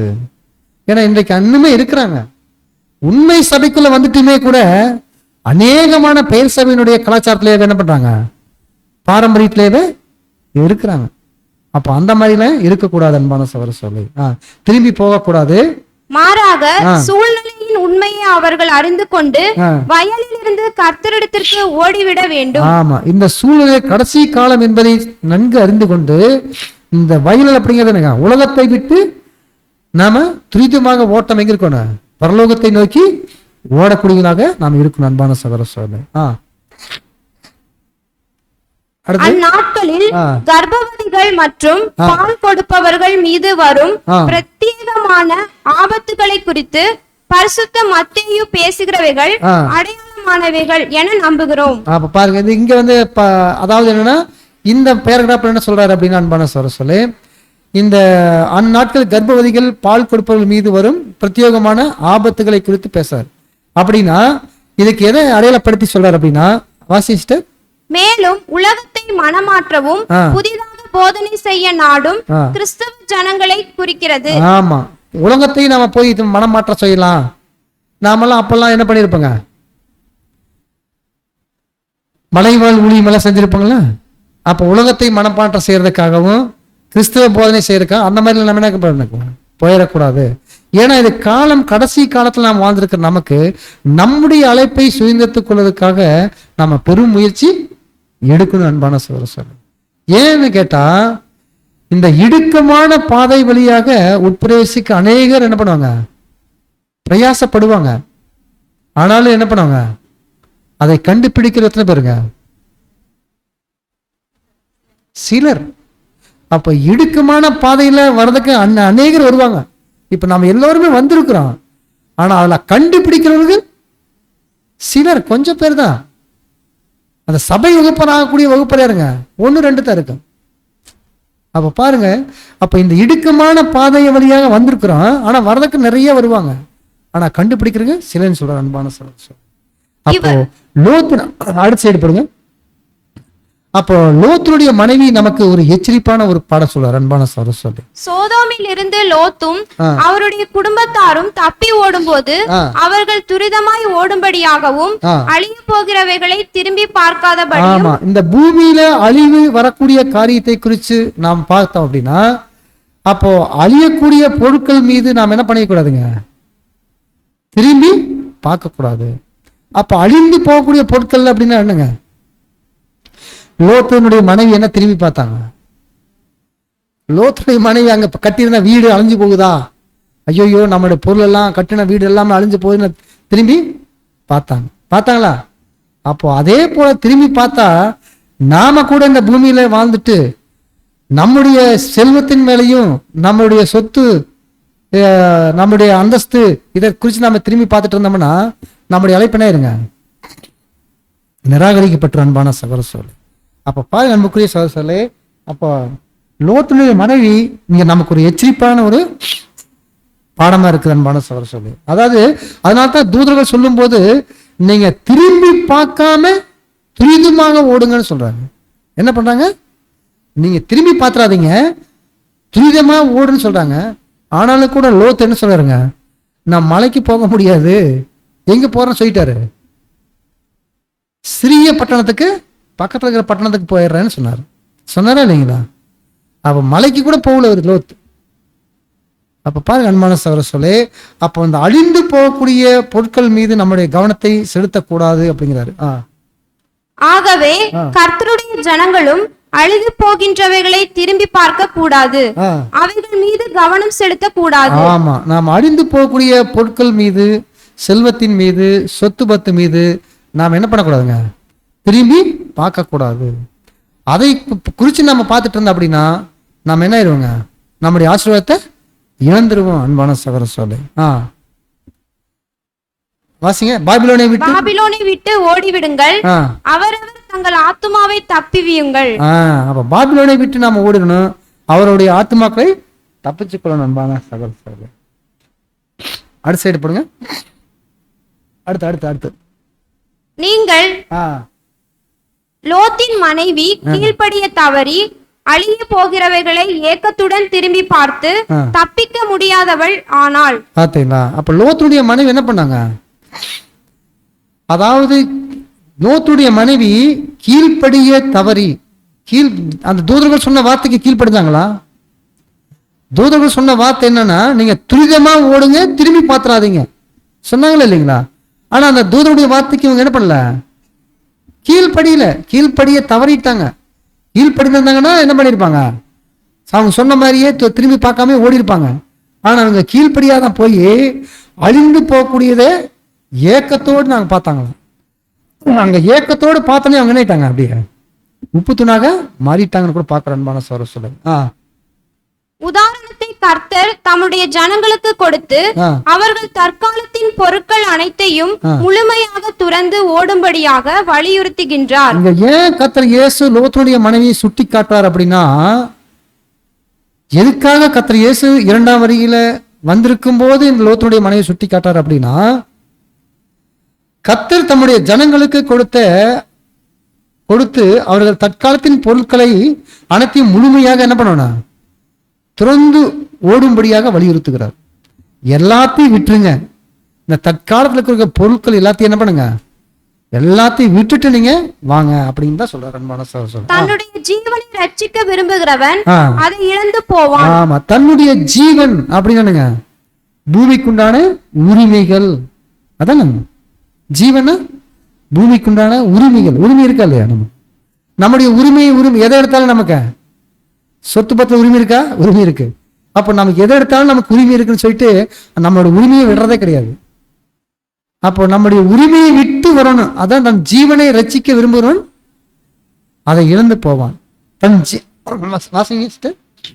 தன்னுடைய ஜீவனை ரட்சிக்க விரும்புகிறவன் அதை இழந்து போவான். தன் ஜீவனை இழந்து போகிறவன் நித்தியத்திற்குரிய ஜீவனை ஆதாயமாக்கி அதை பாதுகாத்துக் கொள்பவனாய் இருப்பான். ஆமா, ஜீவனை இழந்து போறவன் அதை ரட்சித்துக் கொள்வான்னு சொல்றாரு.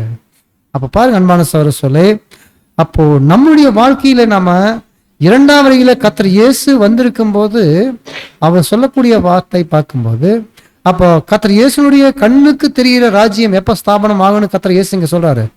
நம்ம இது வரைக்கும் பார்த்தோம். லூக்கா 17ஆம் அதிகாரம் 20-37 வரைக்கும் நாம பார்த்துருக்கிறோம். கர்த்தர் இயேசு இந்த வசன பகுதியில பேசப்பட்ட வார்த்தை பார்க்கும்போது, முதலாவது பரிசேயர் ஒரு கேள்வி கேட்கிறாங்க. என்னன்னு கேட்க, உங்களுடைய ராஜ்யம் எப்பொழுது வரும் ஆண்டவரேன்னு சொல்றாரு. அதுக்கு பரிசேயர் கேட்ட கேள்வி கர்த்தர் என்ன சொன்னார் பதில்? ராஜ்யம் பிரதேசியமாய் வராது, ராஜ்யம் உங்களுக்குள்ளே இருக்கிறது சொன்னது வார்த்தை தவறு, உங்கள் நடுவில் இருக்கிறதேன்னு சொன்னாரு. அடுத்ததான் சீசர்களை பார்த்து பேசுறத காரியம் பார்க்கும்போது, கர்த்தர் இயேசு இரண்டாம் வரையில வந்திருக்கும் போது எப்படி கர்த்தர் இயேசு இரண்டாம் வரையில வருவார், எப்படி பிரசன்னமாவார், ஆனா பின்னாடி பூமியில நடக்கக்கூடிய மகா உபத்திரவம் எப்படி நடக்கும், எப்போதெல்லாம் நடக்கும், அப்போ சபை நிறைவடைந்த பின்னாடிதான் மகா உபத்திரவம் நடக்கும். அந்த மகா உபத்திரத்தை தான் கர்த்தர் இயேசு வெளிப்படுவாரு. அதான் என்னங்க எபிபேனியா அந்த காலத்துல. அப்போ யாரு மட்டும்தான் அந்த மகா உபத்திரத்தை யாரு தங்கிடுவா? அதான் சொல்றாரு, இது 2 வகுப்பா சொல்றாரு. புத்தியுள்ள கண்ணிகை, புத்தி இல்லாத கண்ணிகை. புத்தியுள்ள கண்ணி என்ன பண்ணிடுவாங்க, தங்களுடைய தீவட்டியில எண்ணெய ஃபுல் பண்ணிட்டு இதோ மணவாளன்னு சொன்ன என்ன ஆயிடுவாங்க, கதை ஓப்பன் பண்ணி போயிடுவாங்க. புத்தி இல்லாத என்ன பண்ணுவாங்க, எங்க பாத்திரத்துல எண்ணெய் இல்லை, நீ கொஞ்சம் கொடுங்கன்னு சொல்லுவாங்க. இப்போ புத்தி இல்ல கண்ணி என்ன சொல்லுவாங்க, விற்கிற இடத்துல போய் வாங்கிக்கிங்க. ஏன்னா இந்த புத்தி உள்ள கண்ணிகை புத்தி இல்லாத கண்ணிகளுடைய பாடங்கள் நம்ம அநேக கேட்டிருப்போம். கேட்டுக்கிறீங்களா? ஏன்னா இது 7ஆம் கால சபைக்கே உண்டான ஊமைகள். அப்ப இந்த காலப்பகுதியில் வாழ்ந்துட்டு இருக்கிற நமக்கு இந்த புத்தியுள்ள கண்ணிகள் புத்தி இல்லாத கண்ணிகளை பார்க்கும்போது, இந்த புத்தியுள்ள கண்ணிகை வகுப்பார் தான் விழிப்பா இருப்பாங்க, அவங்க தான் சபை வகுப்பார். அப்ப சபை வகுப்பார் நிறைவடைந்த பின்பு தான் மகா உபத்திரவம் பூமியில நடக்கும். அப்ப யாரு மாட்டிக்குவா, திரள் கூட்டம் மாட்டிக்குவாங்க. இந்த மகா உபத்திரத்துல திரள் கூட்டம் மாட்டிக்குவாங்க அன்பான சகோதர சொல்லு. அப்போ பாருங்க அன்புக்குரிய சகோதர சொல்லு, அந்த திரள் கூட்ட வகுப்பாரத்தான் எப்படி ஆயிடுவாங்க அப்படின்னா, சபை வகுப்பாரெல்லாம் நிறைவடைஞ்ச பின்னாடி நாம பின்தங்கிட்டு அப்படிங்கிறது அவங்களுக்குள்ளதான் நடக்கும். என்னன்னா பயங்கரமா அழுகையும் பட்கடிப்பும் உண்டாகும். ஏன்னா நம்மளை தேவன் அழைச்சது எல்லாத்தையும் நம்ம தேவன் அழைச்சது ஒரே நோக்கத்துக்காக தான் அழைச்சாருங்க. எதுக்காக அழைச்சாருங்க? தம்முடைய குமாரனுடைய மனவாட்டி வகுப்பார் ஆகணுங்கிற அந்த நோக்கத்துக்காகத்தான் நம்மளை எல்லாத்தையும் அழைச்சாரு. எல்லாத்தையும் நீங்க கூட்டம் இவங்க மட்டும்தான் சபையை நினைச்சாரா? அப்படியெல்லாம் யாரையுமே கர்த்தர் அழைக்கல. ஏன்னா பிதாவாகிய தேவன் பட்சபாதம் உள்ளவர் அல்ல. அப்ப தேவன் அழைச்சது எல்லாத்தையும் ஒரே நோக்கத்துக்காக தான் அழைச்சாரு. நீங்க சரியா நீங்க ஓடி முடிச்சிட்டீங்கன்னா பரிசு உங்களுக்கு தான். அப்படிங்கிற மாதிரி யார் ஒருவர் புத்தியுள்ள கன்னியை வகுப்பாரா ஆகிறாங்களோ அவங்க தான் கிறிஸ்துடைய மனவாட்டி வகுப்பாராக ஆக முடியும். அன்பான சகோதரர், வசனம் வாசிக்கலாம்.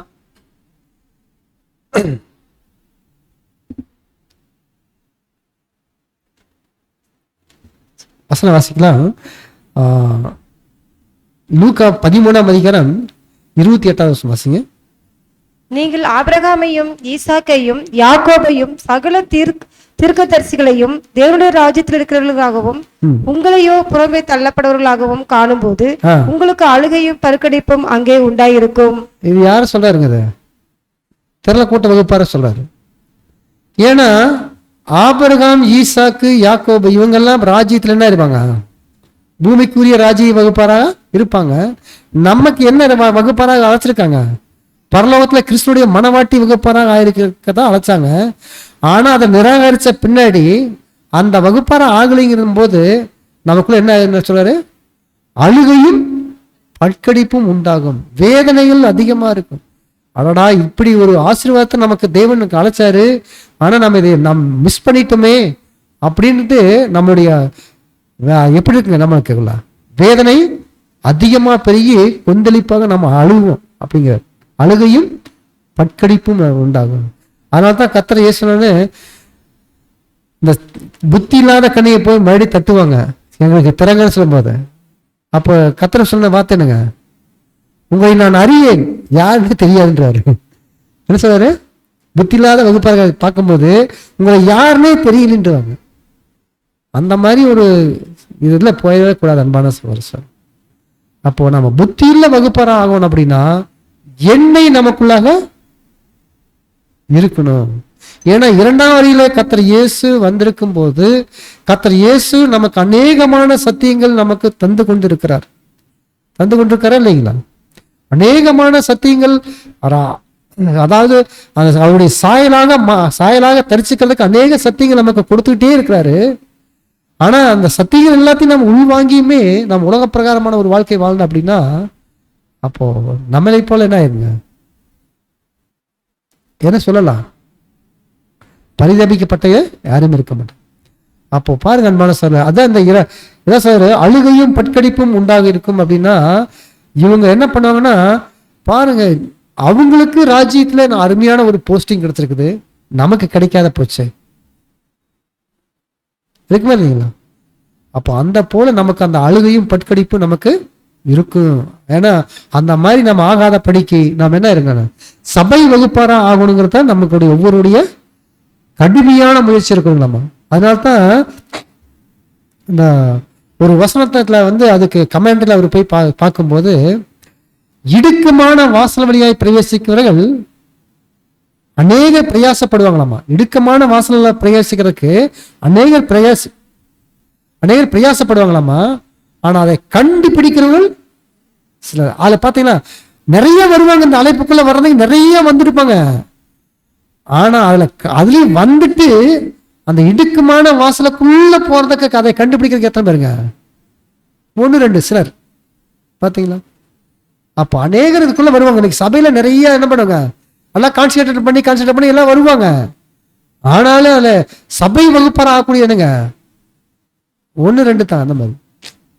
அப்போ நாம் அதுக்கு தான் இது கடுமையான முயற்சி எடுக்கணும். நம்ம அங்க 7ஆம் சொல்லும் போது இந்த சபை வகுப்பார ஆகணுங்கன்னா இந்த இடுக்கமான வாசல் வழியா போறோம்னா கடுமையான முயற்சி தேவை அன்பான சகோதரர். அடுத்து ஈடுபடுது. நாம் இந்த யுகத்தின் முடிவில் இப்பொழுது காணப்படுகிறோம்.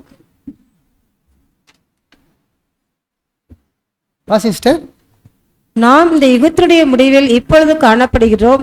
மணவாளன் ராஜா வந்துள்ளார். புத்தியுள்ளவைகள் தங்கள் விளக்குகளை சீராக்கி வேத வாக்கியங்களின் சாட்சிகளை ஆராய்ந்து அவருடைய வந்திருக்குதலை ஒத்துக்கொண்டவர்களாக முன்னேறி உறுதியுடன் திருமணத்திற்கு போய் கொண்டிருக்கின்றனர். இந்த வகுப்பாரின் கடைசி அங்கம் உள்ளே சென்றவுடன் கதவு பூட்டப்படும். பிற்பாடு புத்தி இல்லாத கன்னிகைகள் எந்த வகுப்பார் போன பின்னாடி கதவு பூட்டப்படும்? புத்தியுள்ள கன்னிகை போன உடனே கதவு பூட்டப்படும்.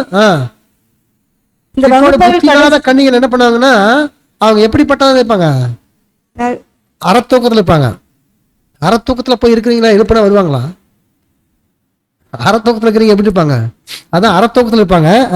அறத்தூக்கம் தூங்கிக் கொண்டிருப்பவர்களாய், கவலைகளினால் சுமைகளை சுமப்பவர்களாய், வைராக்கியத்தில் குறைப்பட்டவர்களாய், ஆனால் கன்னிகளாய் இருக்கும் புத்தி இல்லாத கன்னிகள் கவலைகளினாலும் சுமைகளை சுமப்பவர்களாயும் வைராக்கியம், அதாவது வைராக்கியத்துல குறைவுபட்டவங்களா இருப்பாங்க. இவங்க தான் புத்தி இல்லாத கன்னிகை வகுப்பார். அன்பான சகோதர சகோதரி, தங்களை ஆனாலும் அப்புறம் என்ன பண்ணுவாங்கன்னா சுறுசுறுப்பா ஆவாங்க. ஓ, சபை வகுப்பார் நிறைவடைஞ்சிட்டாங்க அப்படின்ட்டு சுறுசுறுப்பாங்க. அடுத்த சைடு போடுங்க. இவர்கள் அனுபவம் என்னும் விரிக்கிற இடத்திலிருந்து எண்ணெயை வாங்கிக் கொள்வார்கள். இவர்கள் யுகத்தின் முடிவு வந்துள்ளது என்பதையும், மணவாளன் வந்துள்ளார் என்பதையும், ராஜ்யத்தின் விருந்து ஆரம்பிக்கவிருக்கின்றது என்பதையும் உணர ஆரம்பிப்பார்கள். மப்பு மந்தாரம் உண்டாயிருப்பதைக் கண்டு திருமணத்திற்கு போக இவர்கள் துரிதப்படுவார்கள். ஆனால் இவர்கள் ஏற்றுக்கொள்ள மறுக்கப்படுவார்கள். பிற்பாடு கிறிஸ்துடன் உடன் சுதந்திரர் என்னும் பரிசை அடைவதற்காக ஓடுவதன் மூலம் தங்களுடைய அழைப்பையும் கதவை அடைச்ச பின்னாடி இவங்க துரிதமாய் என்ன பண்ண முடியும்? என்ன பலன்? அப்புறம் உணர்ந்து என்ன பண்ணுவாங்க? ஓடுவாங்க, இந்த புத்தி இல்லாத கன்னிகை. ஆனால் என்ன பண்ணுவாங்க? அந்த சபை வகுப்பார்களுடைய பரிசை பெற மாட்டாங்க. திரள கூட்ட வகுப்பார் தான் ஆவாங்க. பார்க்குறான் பான சாரசன். அடுத்த ஸ்லைட் போடுங்க. புலம்பலும் அழுகையும் பற்கடிப்பும் அப்பொழுது உண்டாயிருக்கும். முன்வைக்கப்பட்டதும் நாடப்பட்டதுமான பரிசானது அலட்சியமான போக்கால் இழக்கப்பட்டு விட்டது என்ற ஏமாற்றம் மாத்திரம் காணப்படாமல் வேறு காரணத்திற்காகவும் சில அழுகையும் வேதனையும் காணப்படும். இவர்கள் புத்தி இல்லாத கன்னிகைகள். யாதொரு ஜாதியாரும் தோன்றினது முதல் அக்காலம் மட்டும் உண்டாயிராத மகா உபத்திரவ காலத்தின் மத்தியில் தாங்கள் திடீரென காணப்படுவதை உணர்வார்கள். மகா உபத்திரம் வந்திருக்கு. அப்ப யாரு இருப்பாங்களாமா? என்னடா பூமியில மகா உபத்திரம் ஆயிடுச்சு, நாம இன்னும் இங்க இருந்துட்டு இருக்கிறோம், நாம போகலையா அப்படின்னு என்ன பண்ணுவாங்க? திடீர்னு காணப்படுவாங்களாமா. அப்ப இவங்களுக்கு முதலுக்கே என்ன இருந்திருக்கணும்? புத்தி இருந்திருக்கணும். கேட்டாங்களா? புத்தி இல்லாத கண்ணிகளுக்குள்ள என்ன இருந்துச்சுங்க? மகாபத்திரம் ஸ்டார்ட் ஆயிடுச்சு, நம்ம திடீர்னு இங்க இருக்கிறோம், அப்ப நாம போகலையா? அப்பத்தான் உணர்வாங்களாம். அப்பதான் அழுகையும் பட்கடிப்பும் அவங்களுக்கு உண்டாயிருக்கும். அன்பான சகோதர, அப்போ அன்புக்குரிய சகோதர சோதரே, அப்போ நாம எச்சரிப்பா நம்ம இருக்கணும். அன்பான சகோதர சோதரே, ஏன்னா நம்ம இந்த கடைசி காலத்துல வாழ்ந்துட்டு இருக்கும் போது எதுக்காக இந்த மகாபத்திரத்துல ஸ்டார்ட் ஆகல, என்ன மகாபத்திரம் பூமியில வரல அப்படின்னா, சபை வகுப்பார் நிறைவடையாம இருக்கிறாங்கன்னு கொஞ்சம் பேர். அதனால இந்த மகாபத்திரமா ஸ்டார்ட் ஆகல. அது அடுத்த சைடு போடணும். இன்னொரு அடுத்த சைடு, அதுக்கு அடுத்து வாசிங்க. தெரிந்து கொள்ளப்பட்டவர்களுக்கான நிர்ணயிக்கப்பட்ட எண்ணிக்கையானவர்கள் முழுமையாய் முத்திரை பண்ணப்பட்டு தங்களுடைய அழைப்பையும் தெரிந்து கொள்ளுதலையும் உறுதிப்படுத்தி கொள்வது வரையிலும் தூதர்கள் 4 திசை காற்றுகளை பிடித்து வைத்துள்ளனர். பாத்தீங்களா? 1,44,000 பேர் சபை நிறைவடையும் வரைக்கும் பூமியில் இருக்கக்கூடிய 4 காற்றுகள் என்ன பண்ணாங்க? அதாவது தூதர்கள் 4 திசைகளுடைய காற்றுகளை பிடித்திருக்கிறாங்க. அப்போ 1,44,000 சபை நிறைவடையும் வரைக்கும் இவங்க இழுத்து பிடிச்சிட்டு இருக்கிறாங்க. அது நிறைவடைஞ்சிச்சுன்னா என்ன இவங்க விட்டுருவாங்க. அவ்வளவுதான். பயங்கர மகா உபத்திரம் வந்துடும் பூமியில. அதுல பூமியில மகா உபத்திரத்துக்குள்ள நாம இருக்கிறோம் நம்ம நினைக்கும் போது அது எவ்வளவு ஒரு அழுகையும் பட்களிப்பும் வேதனையும் நமக்குள்ள மனசுல எவ்வளவு இருக்கும், அங்கலாய்ப்பு இருக்குமா இருக்காதுங்களா? அப்ப இதெல்லாம் நம்ம எச்சரிப்பா இருக்கணும். அன்பான சகோதர சொல்ல வாசிங்க. இவர்களின் எண்ணிக்கை நிறைவு பெறும் போது உலகத்தின் மீதான உபத்திரவம் சூறாவளி என சடுதியாய் வரும் என்று நாம் எதிர்பார்க்கலாம். சடுதியாய் வரும்ங்கிறாரு. சூறாவளி மாதிரி உலகத்துல மேல வரக்கூடிய மகா உபத்திரம் எப்படிங்க? சடுதியா வரும் என்று நம்ம எதிர்பார்க்கலாம். ஆனால் விசுவாச வீட்டாருக்குள் காணப்பட்டும் ஜெயம் கொள்ளாதவர்களாகவும் சோம்பல் ஆனவர்களாகவும் சோம்பரிய காணப்படும் சோம்பலா இருக்காங்க பாத்தீங்களா? அவங்க சொல்றாரு காணப்படும் புத்தி இல்லாத கன்னிகைகள் எனும் வகுப்பார் மாத்திரம் ராஜ்யத்தின் கதவை அடைக்க பெற்றிருப்பவர்களாக இருப்பதில்லை. பாத்தீங்களா? அப்போ இவங்க புத்தி இல்லாத கன்னிகை எங்க இருப்பாங்க? இந்த மகாபத்திரத்துல மாட்டிக்குவாங்க. அன்பான சகோதர. அப்போ நாம எச்சரிப்பா இருக்கணும் அன்புக்குரிய சகோதர சொல்லே. அதான் மேசியாவின் ராஜ்யம் கண்ணுக்கு புலப்படாது. மேசியாவின் ராஜ்யம் எப்ப கண்ணுக்கு புலப்படும்? மகா உபத்திரத்துக்கு பின்பதாக புலப்படும். அதுக்கு முன்பு வரைக்கும் மேசியாவின் ராஜ்யத்துக்குண்டான ஆயத்த வேலைகள் நடந்துட்டு இருக்குது. அந்த ராஜ்யத்துக்குண்டான வகுப்பார் இங்க செலெக்ஷன் ஆகிட்டு இருக்கிறோம். நாம 1,44,000 பேர் நிறைவடையும் போதுதான் மகா உபத்திரமா ஸ்டார்ட் ஆகும். அதுதான் இன்றைக்கு நாளில் கூட தேவன் கிருபையாக லூக்கா எழுதின சுவிசேஷ புஸ்தகத்துல 17ஆம் அதிகாரம் 20-37 வரைக்கும் நாம இந்த பகுதியில நாம பார்த்திருக்கோம். அன்பான சகோதர சொன்னேன். இன்றைய நாளிலே கூட தேவனுடைய கிருபையினால அவருடைய இரக்கத்தினால இப்படிப்பட்ட மகத்துவமுள்ள சத்திய வார்த்தையில பேசும்படிக்கு தேவன் இரக்கம் பாராட்டியிருக்கிறாரு. அதற்காக கூட நன்றிகளையும் ஸ்தோத்திரங்களையும் ஏறெடுத்துக்கொண்டு பொறுமையோட கேட்ட யாவரையும் தேவன் தாமே ஆசீர்வதிப்பாராக. ஆமென்.